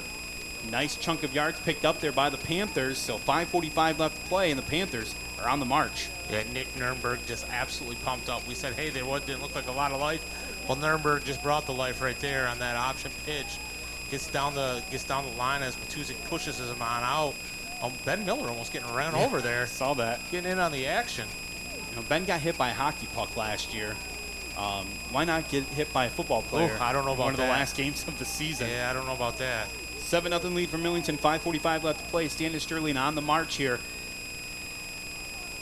Oh, it's going to be Truman King with it. Truman King going to push his way upfield. He's going to have a nice chunk of yards. Yep, going to be down at the 1. Great run there by Truman King. Big run there by Truman King as they are finding some stuff that works now here for the Panthers. Pulled in that option pitch, and man, just a great read. Took it on up the middle, offensive line blocking the entire way, scraping off blocks and blocking downfield. And Truman King almost there. There you go. There's that pylon cam.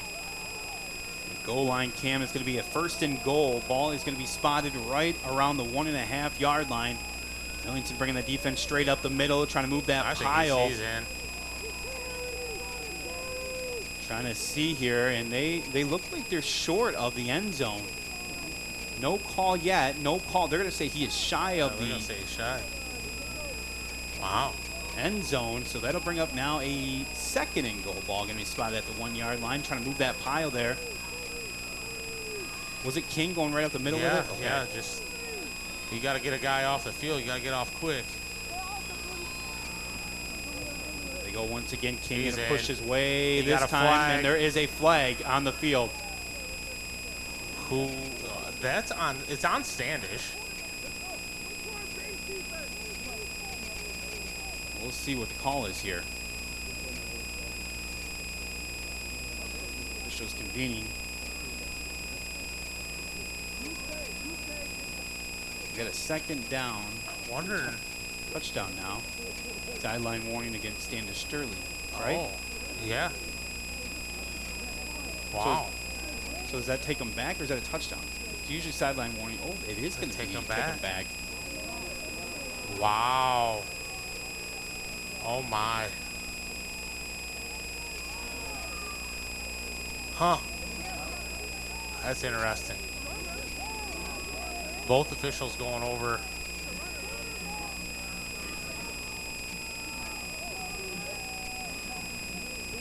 Well, obviously, Coach Malcolm not going to be happy with any explanation that he gets, but so this is going to bring up a 2nd and goal. Ball going to be spotted back now at the 5-yard line.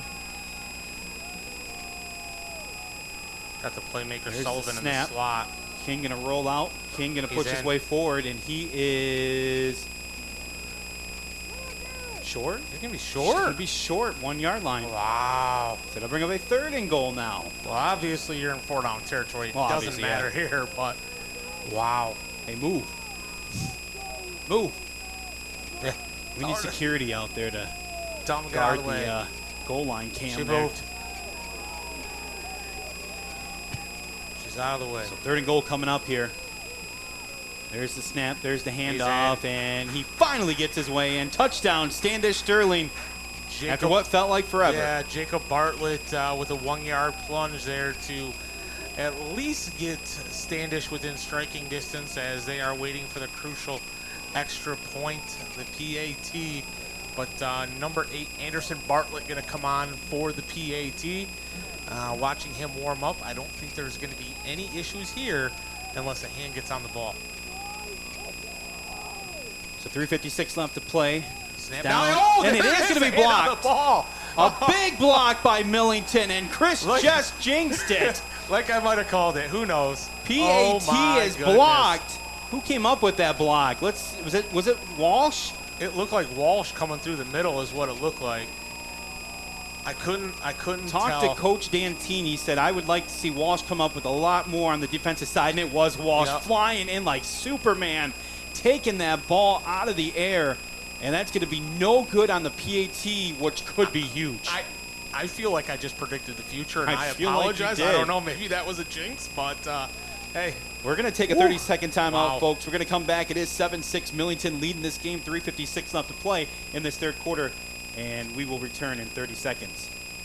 Have you ever heard the term, the eyes have it? At Thumb Family Vision in Cass City, they have everything for your eyes. Thumb Family Vision offers treatment for ocular conditions like glaucoma, cataracts, and diabetes. They use the latest technology to make sure your vision health is at peak performance. Dr. Angela Lounsbury and the staff at Thumb Family Vision are the clear choice for vision care. For more information, Google Thumb Family Vision in Cass City or go to thumbfamilyvision.com.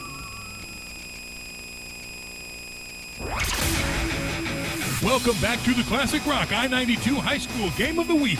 Let's get back to the action with Scott Bowlesby and Chris Wilcox. Coming back to the kickoff here, it is going to be Luke Sherman. He's got blockers in front of him, and he is going to get Millington at least up to about the 35-yard line. So nice return by the Cardinals. Luke Sherman after that touchdown. Again, PAT blocked by Dallas Walsh. 7-6 Millington on top, 3:43 left to play in this 3rd quarter. Well, Scotty, I told you off air, I feel a little freaked out by calling that. I do not have superpowers, but if I did, maybe that's it. That might be it. Yeah, you might have just figured it out. Maybe I just figured it out. Luke Sherman taking that ball from the 8-yard line on the kickoff and taking it on up to the 36-yard line, their own 36-yard line, as Millington will take on over a 1st and 10 with 3:43 left to play here in the 3rd quarter. Can you take it over? Yeah, I got you. I No screwed problem. up on a tweet. Yeah, that happens. When you're a social media person. Ian Crump in the pistol formation here for the Millington Cardinals. Going to turn around. He's actually going to keep this one off the left side. Going to be a pickup of about 4 yards before he is brought down by a host of Panthers. Big number 53, Nick Deshay, getting in on that tackle, but not before a 5-yard pickup. So going to bring up a 2nd and 5 here for Millington. Did you used to block kicks like that? That's what Tom Gilchrist said. He said Dallas Walsh looked like a young Chris Wilcox on that play. Yeah, if he's referring to Superman, yes. If he's referring to the physique that Dallas Walsh has, no. So we got a 2nd and 5 now coming up here for the Cardinals. Ball going to be spotted at the 41-yard line of Millington. Well, Millington needs a big drive here. 2 receivers stacked to the left, and here comes Crump. Crump can hold on to this one, shifting his body all over the place. He's going to push his way up over the 1st down marker. A lot of spinning and twisting going on there by Ian Crump. He's got those feet that just, he can go, he can go north to south and east to west at the same time. He's constantly moving those feet. First down. First down. They didn't move the marker. 1st and 10 now coming up here for the Cardinals. Nice run there by Ian Crump. Well, that was a good spin move that he put on Brody Sullivan as Brody tried coming up and making the tackle. And now that's why you got to keep your eyes up, young man, because of things like that. Two receivers stacked to the left once again. Going to hand this off to Butterfield. Butterfield is able to push his way up to midfield. Going to be taken down right at the 50-yard line after about a 2-yard pickup. That run by Crump was a 5-yard run. No, that should have been more than that. Yeah, it was more than that. Are you looking? It's not updated yet. Yeah, it's a little bit behind. A little bit. Oh, yeah. 7-yard run. There you go. Yeah. So we got a 2-yard run now here by Butterfield to make it a 2nd and 7. Ball spotted right at midfield. Minute 50 left to play here in this third quarter. Wait on the snap is Crump. There's the snap. Crump going to hold on to this one again. Crump going to roll out to the left side. Crump going to push his way forward. Maybe a 3-yard pickup on that one. It'll bring up a 3rd and 5 now here for Millington. We'll see where they do spot this. It looks like it was about a 3-yard pickup, which should bring it to a 3rd and 5. Maybe a 3rd and 6. Yeah, going to be a long, well, almost. Yeah, it's going to be a 6. Officially a 6. 1:16 left to play here in this third quarter. Want to thank again Millington Dental, Dr. Joseph Vella. Stop in and see him for your next dental visit at 4969 East Millington Road in Millington, or call 99871-3291. Revan Hendricks out there massaging that calf muscle, that right calf muscle. He's played a ton tonight. Might be getting a little cramp going on. Yeah. A little warmer than it is normal. Warm, yes. Especially during this time of the year. Crump going to air it out. He's got his man. It is Hendricks. Just goes off of his hands. It'll bring up a 4th down now here for Millington. And Crump coming out the field. And it will be the situation to kick, as they are going to bring out number Coach 28. Coach Germain just don't know what to say. Yeah. He's a little upset. Excuse me. 26, Legui. Yep. We'll boot this one away. Ball is in Standish-Sterling territory, so they could. 48-yard line, nose kind of touching the 48-yard line. Sullivan back deep. Yeah, Hendricks is definitely feeling some burning going on in that calf area. Yeah. He came out sprinting out, but he was definitely favoring it. So quickly back to the line they go. The countdown is on. Gonna wait on the snap to get the snap. It is off. Legui gets it. Nice kick here by Legui. Way to keep it out of the way. Ball is going to take a bounce in favor of Millington. Going to be downed at about the 15-yard line. So bring up a 1st and 10 for the for the Panthers at their own 15-yard line. Let's take a quick 30-second timeout. Come back. Game of the week. Classic Rock I92. You an enthusiastic sports fan? Want to have fun and get in on the action? Heck, yes. That'd be awesome. Have great attention to detail? Want to stay active? Definitely. Want to give back to the student athletes in your community? Obviously, yes. Then you'd make an excellent high school sports official. We need more officials in Michigan, because with no high school officials, there are no high school sports. Sign up today at highschoolofficials.com. Welcome back to the Classic Rock I92 High School Game of the Week. Let's get back to the action with Scott Bowlesby and Chris Wilcox. Nice pass out to the flats to start things off in this offensive drive for Standish-Sterling. Cody Bartlett going to push his way upfield, and a nice little pickup. It'll bring up a 2nd and short here for Standish-Sterling. They want to do it fast and quick, because they were going to be throwing into the wind here come the fourth quarter. And it is going to be the fourth quarter right around the corner, as we are looking at 9 seconds left, so they're going to have to go quicker than this. Yeah. Waiting on the snap, and there is the snap. Going to option this out, and nothing there. Going to be actually a loss of yards, I believe. Did he get back to the line of scrimmage? Might have got back to the line. That is going to flip the field, though, and take us to the fourth quarter. Yeah, Nuremberg's going to get... He's going to be short of the first down. They'll bring up a 3rd and short, and we're going to flip the field as we go to the end of the third quarter. Millington holding on to that 7-6 lead. As we come back in about 30 seconds, it's your Classic Rock I92 Game of the Week.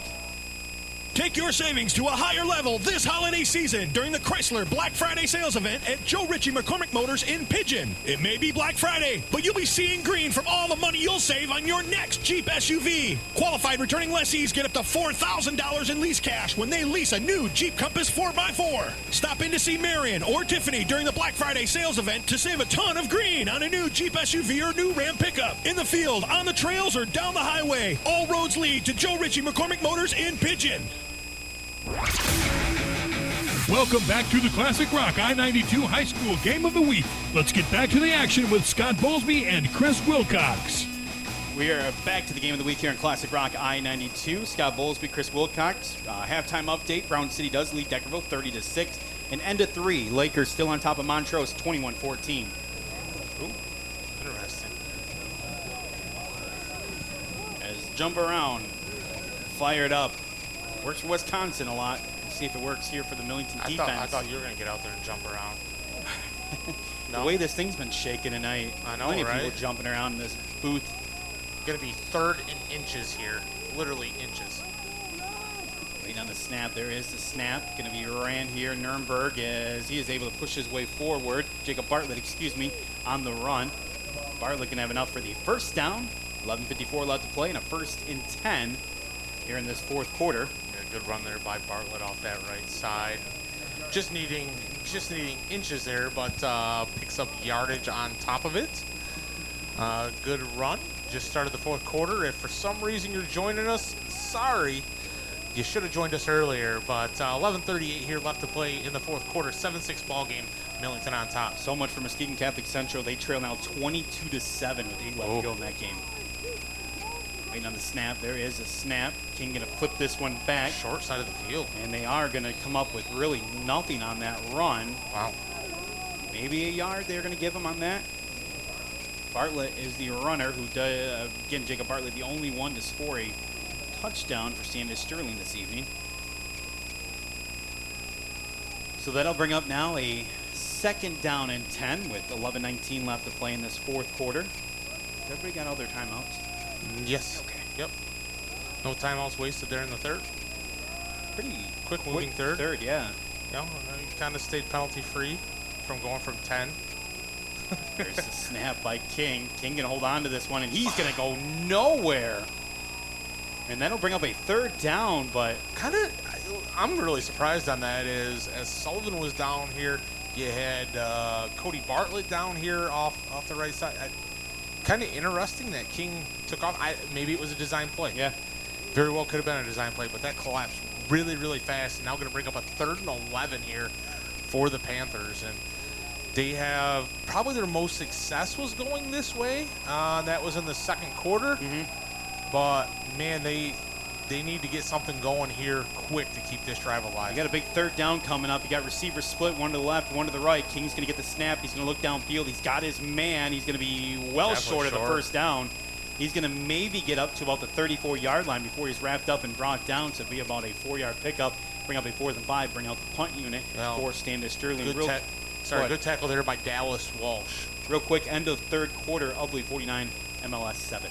Yeah, you know, and I mentioned it during the block field goal, but talking to Coach Dantini, he said, you know, I'd like to see Dallas Walsh come up a lot bigger on the defensive side of things. He's been huge for us, but he was kind of non-existent in that first game against Standish-Sterling. They're just going to let this ball go on this one here. They're playing a normal defense.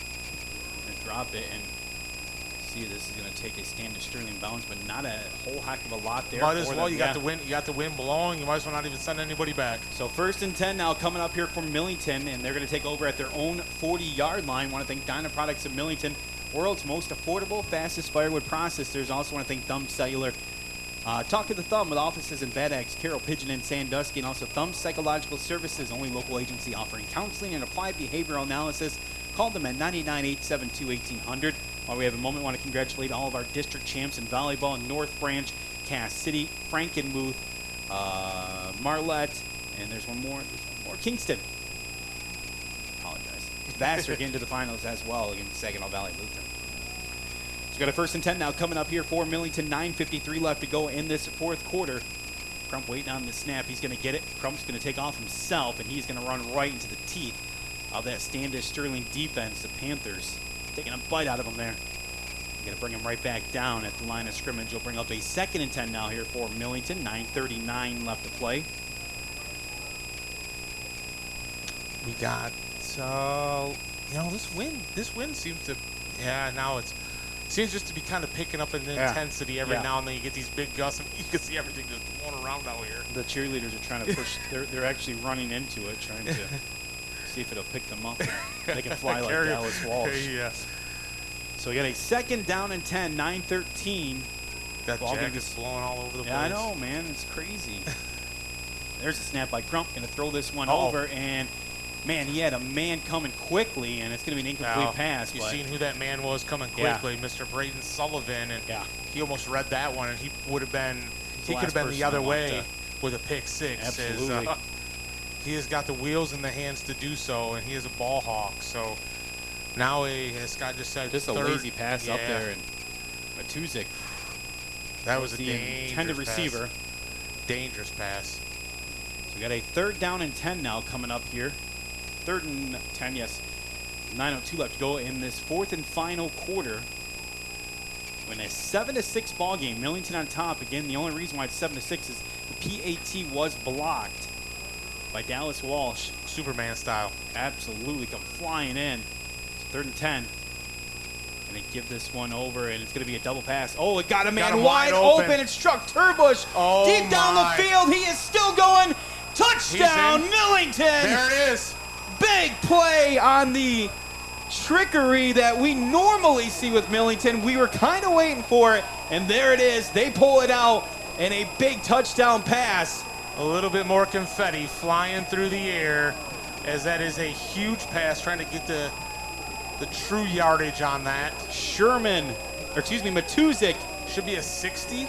Hitting Truck Turbush as he is able to just find his way to the end zone.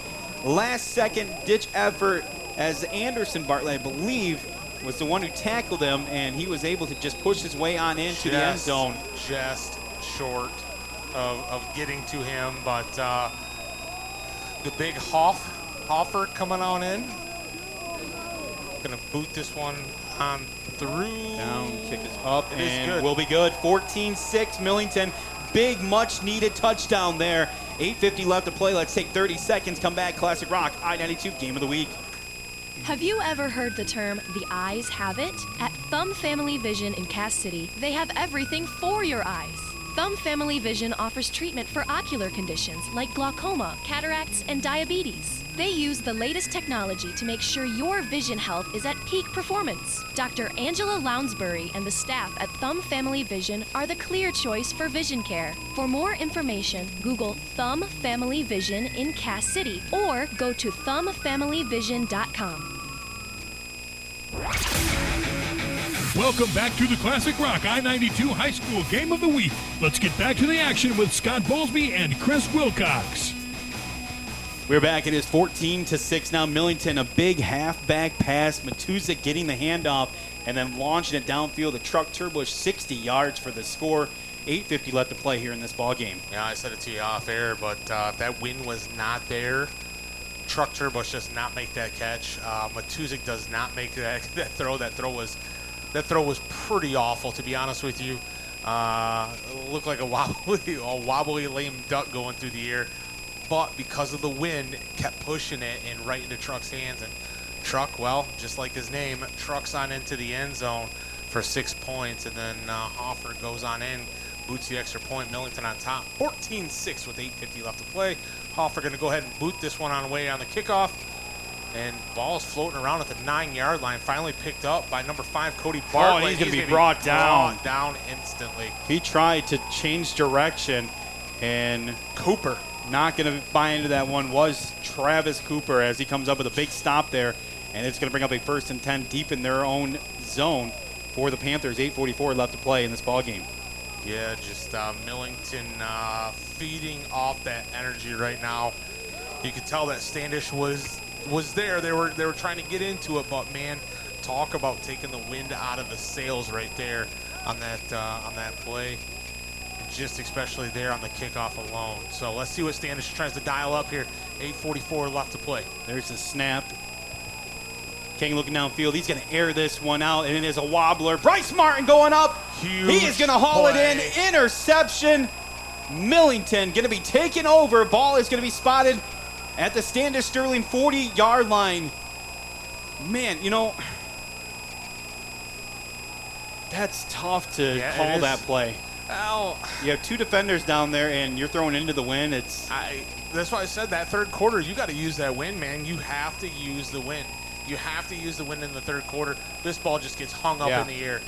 Now, listen, he's got a big arm. He does. Truman King's got a huge arm, but my goodness, not into the wind like that. Bryce Martin coming down with the interception. Bryce Martin ecstatic on the sideline right now. Millington taking over at the Standish 40-yard line. Wait on the snap here. There is the snap. Going to be taken by Crump. Crump going to be wrapped up, brought down hard. I think Trying they were to rip his head off. Yeah, they were looking for a flag on the Millington sideline, but not enough there to call it. But still 8:20 left to play. You can't just say, "Hey, we got the interception. Good for us." Rah rah. You got to go out there and you got to still trying to pick up those first downs and at least still try to put another score on the board. Still got to eat time off the clock. Absolutely. That's what you're trying to do right now. You have to eat the time off the clock. For Millington, still a 8-point game. I mean. You're not snapping the ball until the back judge has his hand going up for that 5 count or the 10 count. My apologies. That's where you want. That's where you want to be at. And there goes the hand up. 7:53 left to go. Millington 14, Standish-Sterling 6. There's the snap. Crump's going to hold on to this one. Crump's going to find a seam there. He's going to push his way forward. Going to get up to about the 35-yard line. Nice little run there by Crump. Continues moving the clock and also moves that marker a little bit closer to that first down mark. Just a little bit, ever so slightly, and you know, clock continue to move as Scott had said, and you know, these are two knockout teams right here. Yeah, I absolutely. Mean, they both traded blows that first game, and you know, they're trading them now here in the second game. Much lower scoring game, obviously, after watching film. You knew it was going to happen. You didn't think it was going to be as high scoring. I didn't anyways, but I didn't expect it to be this low scoring either. Going to get a timeout. Yeah, 6:59 left. Millington is going to take the timeout. Coach Jermaine upset with the back official. He's just all of a sudden raising his hand and counting it off. And So we're going to stay right here with you, though. Don't forget our post-game show brought to you by your local Tuscola County Farm Bureau Insurance agents coming up at the end of this game. I want to thank Moore Motors of Carroll. Call them 99-673-4171. Also want to thank Hills and Dales General Hospital of Cass City. Visit hdghmi.org. Tri-County Equipment, locations all throughout the area for you to visit. TriCountyEquipment.com. Also want to thank on here Clear Strategy, Nick Bliss. Clear Strategy. Solutions for Life. Call Nick Bliss, 800-960-4560, or visit myclearstrategy.com. In Millington Dental, located right here in Millington, Dr. Joseph Vella. Check him out for your next dental visit. You'll be glad you did. Millington Dental, 4969 East Main Street in Millington, or call 998-713-3291. 6:59 left to play here in this ball game. 3rd and 5 coming up. Scott Bowlesby, Chris Wilcox here with you, and what has been an exciting ball game. And it's been a great ball game. I feel like a psychic. I don't know what else. Maybe just a psychic. That's it. Well, what? Oh. Yeah, you know, you were psychic. That's for sure. I don't know about that. Maybe. Oh, you called it. Either that or you jinxed him. One of the two. Getting back to action here. After that timeout. Now what are we talking about here? Talking things over the official.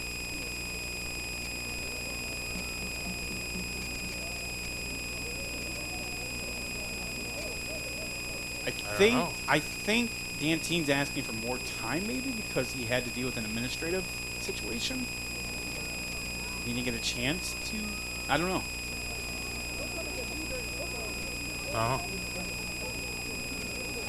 Well, nonetheless, Millington still huddled up here on the near sideline. Looks like it will be Reed City will be hosting next week. They are on top of Muskegon Catholic Central, 36-7. Ooh. Man, Well, Scott? That opened up quick. That opened up very fast. And the third, I got to see these guys last week, but Clarkson Everest leading Cardinal Mooney 21-7. And a lot of Twitter, as we're still waiting on the start of this after the timeout, a lot of people were predicting Cardinal Mooney to get to the Final Four, and I just didn't see it last week. Shifting things here, Brevin Hendrick's going to be going to the near side on the line, bringing some extra meat there, and trying to block, and he's actually going to be a yard back, I think, and maybe, they're going to say he got right back to the line of scrimmage, so that'll bring up a fourth down now here for Millington. Now, did you try to do a short kick, a coffin kick? You go for it. I think you just take. You're at 6:35 left to play. Do you run it? You're gonna take this clock all the way down. Yeah, you're gonna take it down as much as you can. Maybe a quick kick out of this, or you're gonna call timeout. I don't know. We're gonna see where's the official at. Right there's the official. We don't need to hear that. Yeah, think we can get the timeout here. There it is. All right, so we are going to get the timeout. That'll take us to a timeout as well. How about we do that? We'll take 30 seconds. We'll come back. It is your Classic Rock I92 Game of the Week, and we will return shortly. Dyna Products of Millington is your rental center for skid steers, excavators, attachments, and a whole lot more. Whether it's a home project or a larger commercial project, Dyna has daily, weekly, and monthly rental rates that can help meet your needs. Mention this ad and receive one of 4 gifts of your choice when you visit Dyna Products at their showroom at 8440 State Road in Millington. For more information on the leader in the firewood processing industry, Google Dyna Products or visit dyna-products.com. Welcome back to the Classic Rock I92 High School Game of the Week. Let's get back to the action with Scott Bowlesby and Chris Wilcox. It is your Classic Rock I92 Game of the Week. 6:11 left to play here in this fourth quarter. 4th and 5 coming up for Millington, and as they lead 14-6. We'll see what they decide to do as they're coming out of this timeout. They should have 1 timeout left if my calculations You're pretty good. are correct. Yeah, you're pretty good. Somebody heard the background conversation. Oh. And was answering one of the people. So, nonetheless, they are going to go for it here on a 4th and 5. Interesting. Very interesting. Got 1 receiver to the left. Got 3 receivers split to the right. Crump, there's the snap. He's going to roll out. Crump is going to stay on his feet. Crump still going. Pushing his way forward. He is going to be shy of the first down.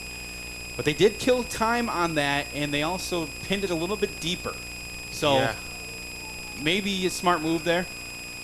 Got about 3 extra yards off of that, roughly 4 maybe. But if you would have kicked it out of the back of the end zone, you're only 11 yards from where you would have made them start to begin with. We'll see if that 11 yards does come in handy later, though. Well, no matter what, if Standish scores, they have to go for 2. Nice job, though, scrambling there by Crump. Yeah, you're right. They have to go for 2. They have to. I mean, no matter what, you have to go for 2. So, well, here Standish is going to take over with 6:01 left to play. 1st and 10 coming up here for the Panthers. Going to roll out. It's going to be King. He's going to look downfield. He's got a man. He kicks it right over the middle. It's going to be Braden Sullivan. Sullivan still going. Sullivan's got green grass in front of him, still going. He is deep into Millington territory before he finally goes out of bounds. No flags on the field, and it's going to be a nice pickup there for the Panthers, Braden Sullivan.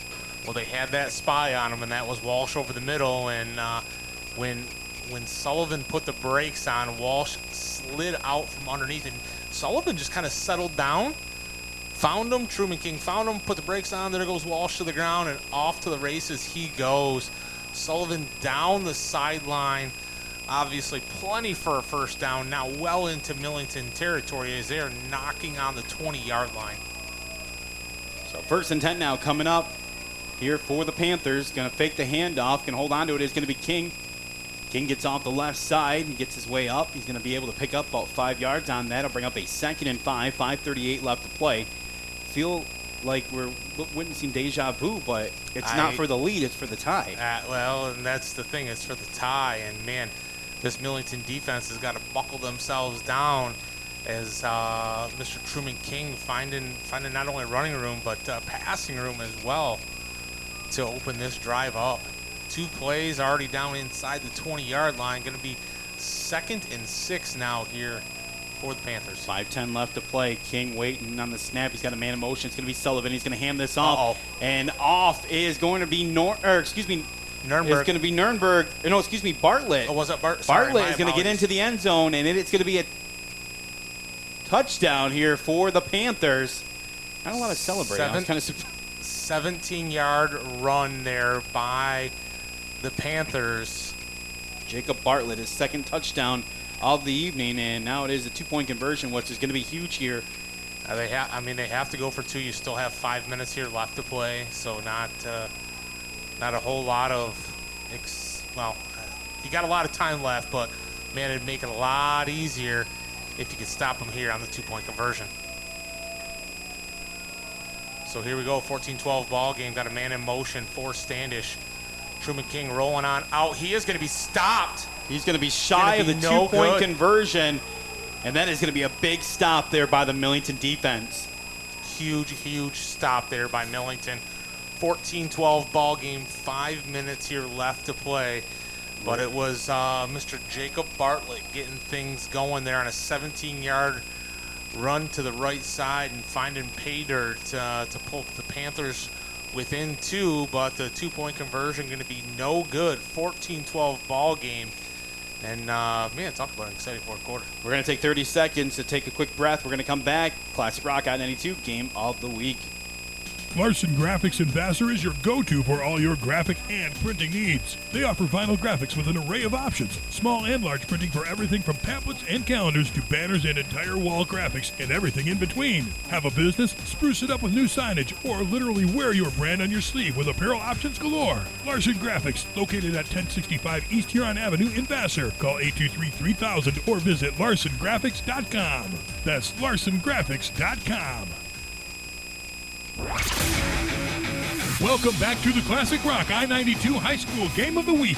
Let's get back to the action with Scott Bowlesby and Chris Wilcox. Back here at Classic Rock I92 Game of the Week. 14-12 Millington leads, 5 minutes left to play. Chris just mentioned it. We'll see if they do go for the onside kick here. I think you take it deep. You have to take it deep, but it just wouldn't surprise me. Oh, there's a pooch kick here and going to be bounced. That's going to be Standish-Sterling. That's going to take a bounce there. Man, there is a wrestle move there on Dallas Walsh. Number 85 for Standish-Sterling. Jaden Mendoza forgot what sport he was playing there. As Millington does jump on that with 5 minutes left to play, and Standish-Sterling has... Yeah, you're going to see it right here on the replay. Timeouts. Boom. Yeah, he DDT'd him. Wow. A couple of missed calls here tonight. Better, though, than we've seen in the past couple weeks. Oh, yeah. Oh, much, I mean, we were pretty disgusted at some of the calls we saw, but... better this week. I will give them credit. Again, we don't like to call out officials because they do a heck of a job every week, but man, sometimes you're just you gotta take the time off the clock. You gotta pick up the first downs here if you're Millington. Backfield, Butterfield. Standish knows you're gonna be running it. So. Absolutely. They're gonna fake the handoff. It is gonna be Crump. Crump gets around that line, but he's gonna be brought down. That'll be about a yard. Nope, they're going to get right back to the line of scrimmage. Nothing more on that one, so it'll bring up a second down with 4:45 left to play. They're going to give him a yard. They're going to give him a yard. Yeah. So 2nd and 9 now coming up with 4:40 and counting. And a 2nd and 9 coming up here in this fourth quarter. 14-12, Millington still holding on to this lead. Again, winner goes on to take on the winner of Reed City, Muskegon Catholic Central, which you said should was be Reed City. Not yet. Well, official. Pretty close though. Yeah, pretty. Yeah, it was pretty close. Let me got an update here. 46-6 Brown City at the end of 3 over Deckerville. I do not have an update. It was 36-7. Here's Matuzik. He has wheels. There he goes. Matuzik, first down. And he's going to be pushed back, but not before he does get that first down. And you got to watch out for him. He gets an open field as well. He has some wheels. Oh, yes, he does. He might be the second fastest on the team, but he's fast. The first down is exactly what Millington needed there to continue to eat that clock up. Yes. 14-12 ball game. 3:56 here left to play. Millington driving the ball at the 47-yard line. 3:50 and counting now. Their First own and 10 coming up. Their own 47, my apologies. Fourth quarter, 14-12. Millington holding on to this lead after the failed 2-point conversion by the Panthers. Jet sweep again. It's going to be a fake jet sweep, and Crump's just going to crumble. Goes down, and that's going to be A loss of yards. We're going to get a timeout here by the Panthers. 3:29 remaining. A second and 10 going to be coming up. No, it's going to be a loss of yards, actually. A second and about 13 going to be coming up now here for the Cardinals. We're going to take a 30-second timeout ourselves. We're going to come back. Classic Rock I92 game of the week. Have you ever heard the term, the eyes have it? At Thumb Family Vision in Cass City, they have everything for your eyes. Thumb Family Vision offers treatment for ocular conditions like glaucoma, cataracts, and diabetes. They use the latest technology to make sure your vision health is at peak performance. Dr. Angela Lounsbury and the staff at Thumb Family Vision are the clear choice for vision care. For more information, Google Thumb Family Vision in Cass City or go to thumbfamilyvision.com. Welcome back to the Classic Rock I92 High School Game of the Week. Let's get back to the action with Scott Bowlesby and Chris Wilcox. Back here at your Classic Rock I92 Game of the Week. Want to remind everybody the broadcast of today's game is copyright presentation of the Michigan High School Athletic Association and 92.1 WIDL. No reproduction, retransmission, or other distribution of the descriptions or accounts of this game may take place without the express written consent of the MHSAA and 92.1 WIDL. Second and 13 coming up, 3:29. Field here. There's Crump. Crump going to take this one, and he's going to take some you know time he's going off. to be running. Yeah, yes. You know he's going to be running, so they're going to get on that timeout with 3:20 left to play. So chipping away at the time with the second down now coming up. Got back to the line of scrimmage, so third and 13 coming up with 3:20 remaining. If I'm Millington, I do a trick play and just throw it. Throw him off, get him off guard. Honestly, may not. Why not? It's either may not hurt. Go big or go home, right? May not hurt. Well, they're definitely home, so. Oh, that's true too. Go big or don't go into next week. Yeah. Laker 28, Montrose 14. 4:39 left to go in the fourth quarter. Go. Wow. Ball game. Clarkston all over Davison. Serious? Yeah, 42-27 with 2 minutes left to go in the third quarter. Oh. Ethan Clark, 5 touchdowns for Clarkston tonight. No, that will definitely do it. That'll help you. Final, Ubley 49, MLS 14. Congratulations to the Bearcats, adding more trophies. And Frankenmuth on top of Swan Valley, 31-0. Third and 13 here. They are going to look. They went for... We do get a quick timeout there, 3:10 left to play. And a fourth down now coming up here for Millington. Well, no, I'm going to stay quiet. I'm going to stay quiet, Scott. They are going to take a timeout. I was going to say something, but didn't want to say a whole lot. Okay. A smart thing for Crump to hang on to the ball. It did lose some yardage, yes. Do have the wind going with you for the punt. Yes. So now if you can pin them deep, keyword can pin them deep, you are going to have Braden Sullivan, a playmaker back deep here for this Panthers. Yep. In a 14-12 ball game. So no matter what, Standish must score no matter what. Yeah. Whether it's unfortunately you're going into the wind, so you're not kicking a field goal. You're going to have to get really, really close. Yeah. Well, you got Sullivan back there, who is a dangerous man. He is. And you got Legui getting ready to boot this one away into the wind, with the wind. Yep. Want to kick it away from him. 3:10 left to play, waiting on the snap here. There's a snap taken down here by Legui. Gets it off. Beautiful kick. Going to carry in the wind. Going to be taken here by Sullivan. Sullivan going to be wrapped up. Good tackle. He tried to change it up there, and Dallas Walsh stayed right there with him. Well, he slid. I don't know if he slid. It looks like he's got a cramp. Yeah. So he will come off. And it's going to be a 1st and 10 now coming up here for Standish-Sterling. They're going to be spotted at their own 25-yard line.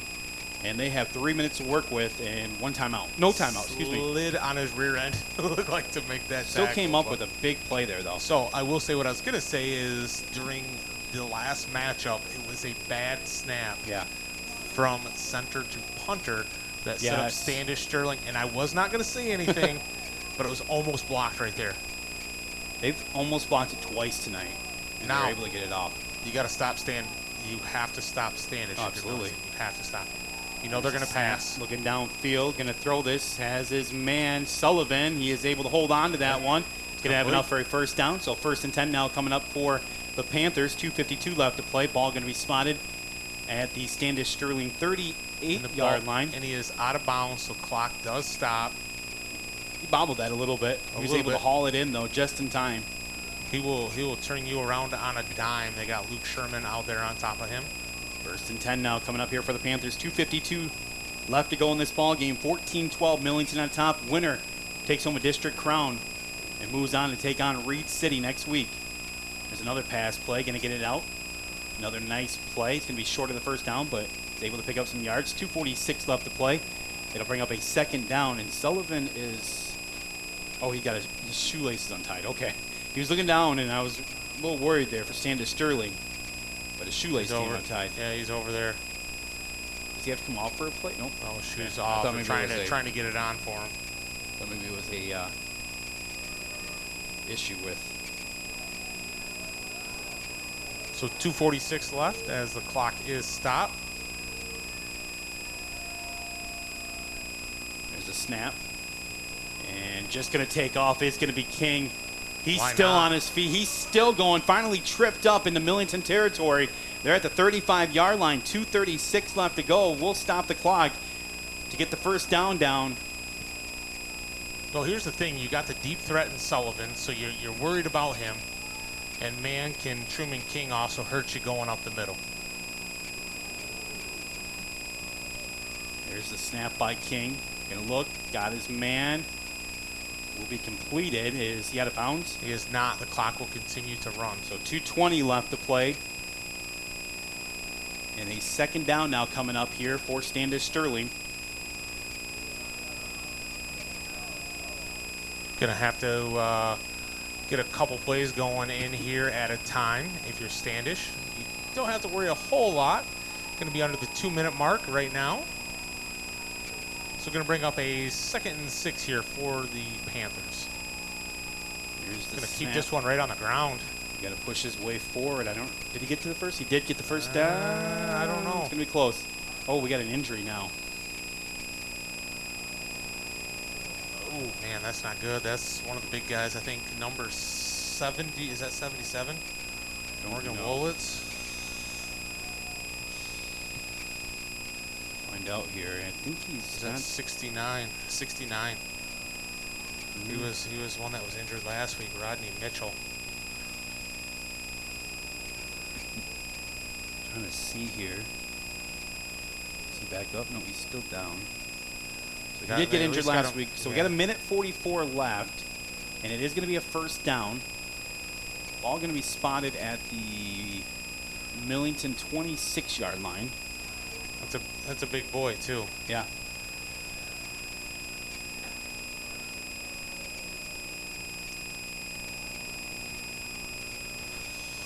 Trying to see if we can get any other.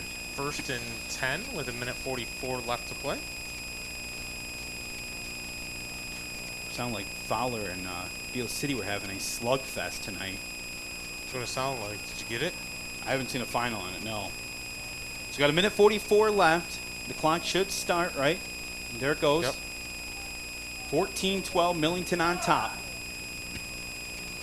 Standish-Sterling not ready. You think they'd be right back to the line, but here they go. Thought.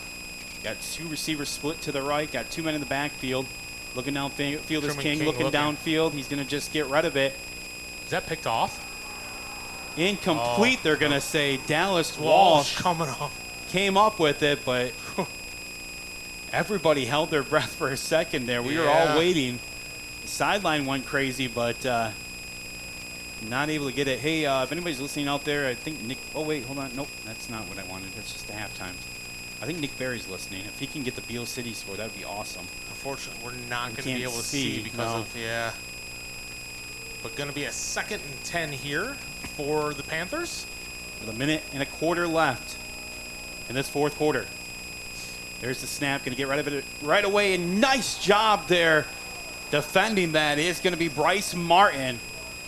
Martin, comes up with a big defensive play there to bring up a 3rd down and a 1:21 left to play in this game. great job by Bryce Martin there as they looked on over to go to Cody Bartlett. Bartlett just could not haul it in.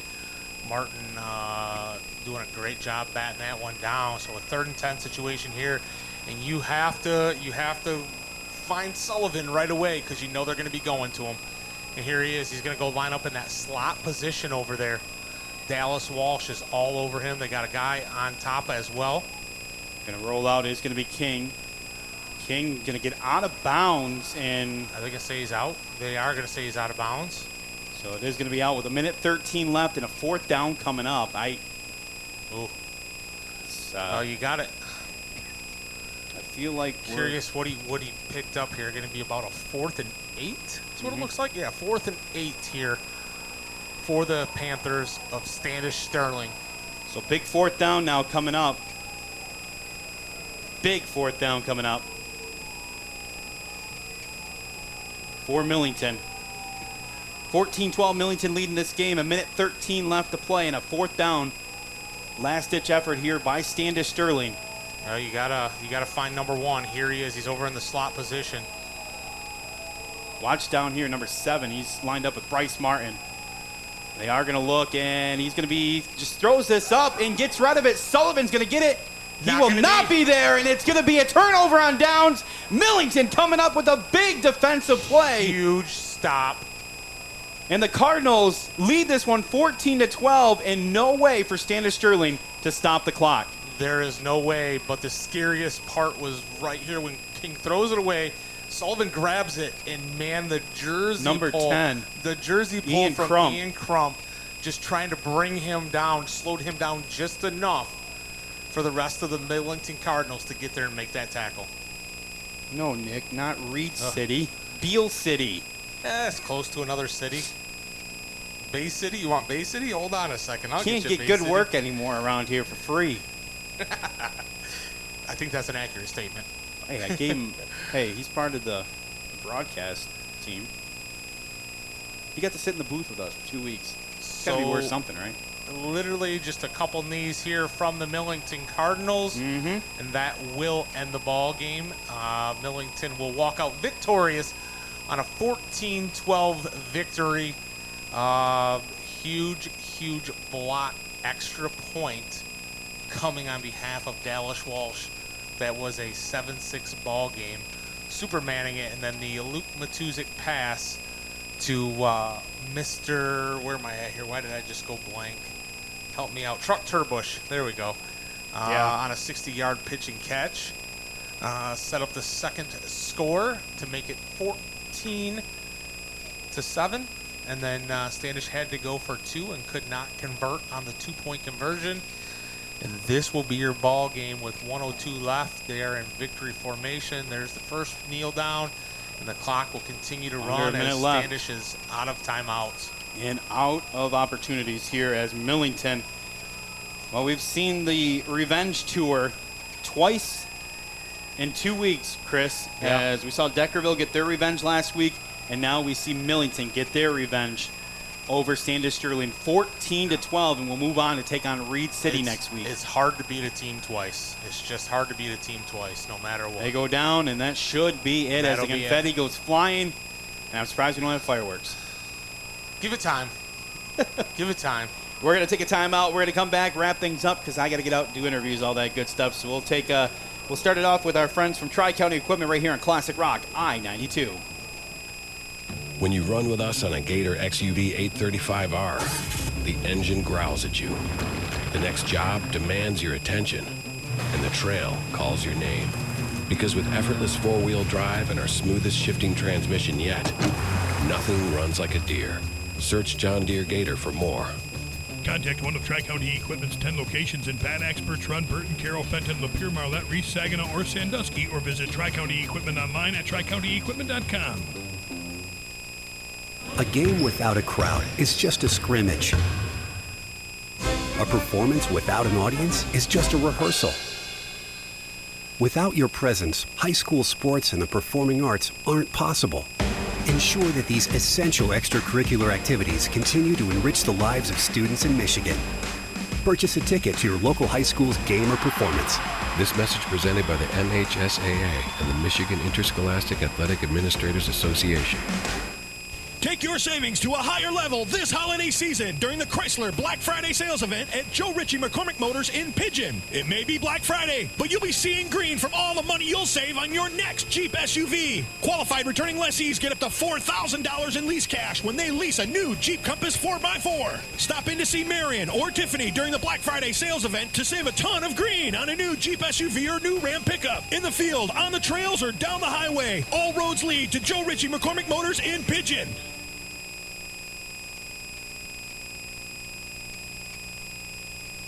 The holiday season is here, and nobody puts more power in your holiday dollar like Marlette Chrysler during the Chrysler Black Friday sales event. If your lease is coming to an end soon, Marlette Chrysler has new leasing deals on the new Ram 1500 Bighorn and the new Jeep Compass Limited. New inventory is arriving every week, or stop by and order your new vehicle today and get more power in your dollar this holiday season. Find out why more people in the thumb are making the switch and leasing their new truck or SUV from Marlette Chrysler, your king of the hill.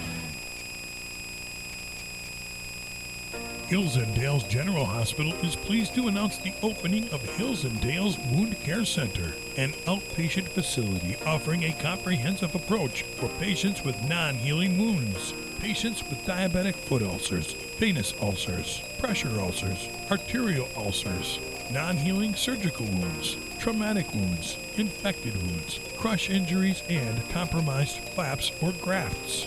At Hills and Dales Wound Care Center, they coordinate traditional and advanced techniques that are proven to reduce healing time and improve healing rates. Ask your physician to refer your wound care to the Hills and Dales Wound Care Center in Cass City.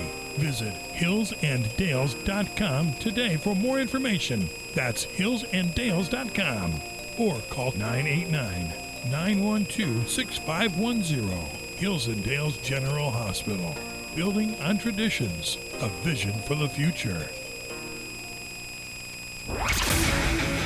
Time to wrap up the Classic Rock I92 High School Game of the Week with stats, interviews, and a recap of the Denny Miller Farm Bureau Insurance Agency post-game show. That is going to be the end of the game here, as it is Millington prevailing 14-12 over Standish-Sterling Central. Congratulations to the... What? Anyways, I'm getting text asking what I said, and I didn't say anything. Over Standish-Sterling getting the big win, 14-12. Congratulations again to the Millington Cardinals, as they will now move on to take on Reed City next week in the regionals.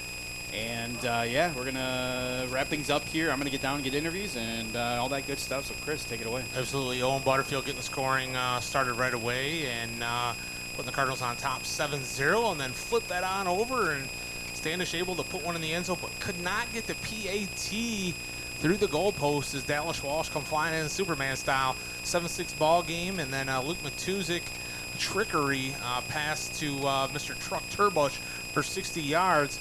Puts them on up 14-6, but Standish answers back and has to go for two and is stuffed at the goal line. Did have a little bit of a go there. Ended up getting stopped on fourth down. It is a 14-12 ball game. Millington moves on. They will play Reed City in the regional final next week. Total offensive yards here for the Standish Panthers: 302 yards on 54 plays. Time of possession, 20 minutes and 12 seconds. 28 rushes for 125 yards, 26 for 177 yards. For the Millington Cardinals, 246 yards on 50 plays, 27 minutes and 48 seconds of time of possession, 36 rushes for 133 yards, 7 of 14 through the air for 113 yards and one touchdown. For the Standish Panthers, Truman King 16-26 for 177 and one interception. On the ground, Truman King 9 carries for 63 yards. Jacob Bartlett 12 carries for 58 yards. Nick Nurnberg 3 carries for 4 yards. Cody Bartlett 2 carries for 3 yards. Braden Sullivan 9 receptions for 134 yards. Cody Bartlett 4 receptions for 25 yards. Tucker, Rokas 1 reception for 7 yards. Cody Southworth 1 reception for 6 yards. Jacob Bartlett 1 reception for 5 yards. For the Millington Cardinals, let me click on it here, sorry. Luke Matuzik 101 for 60 yards and a touchdown pass. That touchdown pass going to Luke Truck Turbush, for 60 yards and a touchdown. Also, Ian Crump is 6 of 13 for 53 yards. On the ground running, Ian Crump, 23 carries for 76 yards. Owen Butterfield, 8 carries, 44 yards and a touchdown. Luke Matuzik, 2 carries for 7 yards. Bryce Martin, 1 carry for 3 yards. Aaron Gross, 1 carry for 3 yards. Dallas Walsh, 1 carry for no yards. Receiving, Luke Matuzik, 5 receptions for 47 yards. Luke Sherman, 1 reception for 6 yards. On the defensive side of things, making his way up the ladder, Dallas Walsh, 7 tackles, 4 solos, and a half a tackle for loss. Aaron Gross, 5.5 tackles. Travis Cooper, 5 tackles as well. Big night out of the Millington defense. Yeah, big night, and they needed it tonight. 14-12, it's a tough one to swallow for Standish-Sterling, especially, that extra point, 2-point conversion, just could not convert after the PAT, so it's tough. It's tough, but Millington, on the other hand, it's going to be a nice trek up north for them, as they're going to be taking on Reed City next week, and hopefully we can go along for that ride as well. We'll take care of all the logistics and all that good stuff, find out when days are, and yeah. I'm going to assume a Saturday. That's just my thought. Well, we'll see. And we'll cross that bridge when it comes to it, and hopefully we can bring you all the action. Once again, as Millington getting the win tonight, 14-12. It is your post-game show brought to you by your local Tuscola County Farm Bureau insurance agents, Sandra Richardson, Deb Croswick, Laura Norris, Reggie Ignash, Denny Miller. All of them want to thank them for sponsoring your post-game show as they're getting pitchers down there. Millington super excited, as they should be, as they get the big win over Standish-Sterling, and now will be moving on to the next round. Congratulations to the Panthers. Great season for them. A heck of a battle here tonight. And absolutely big congratulations to Millington as they will be moving on. That is going to be it for Chris and I here this evening. No show tomorrow. Again, I will be at Brooklyn, Michigan International Speedway. Follow along on Twitter. I will keep you updated on there, and maybe Instagram, and who knows what else. But nonetheless, enjoy your weekend. Be safe. Go blue. I would say go Lions, but let's be real. And go Illinois. No. Yeah, Illinois. Illinois. And go Georgia. Forget Tennessee. We're going to take on into, we're going to jump on to music right now. We got some Our Lady Peace coming up here. It's dedicated to Tom Gilchrist. He loves the OLP.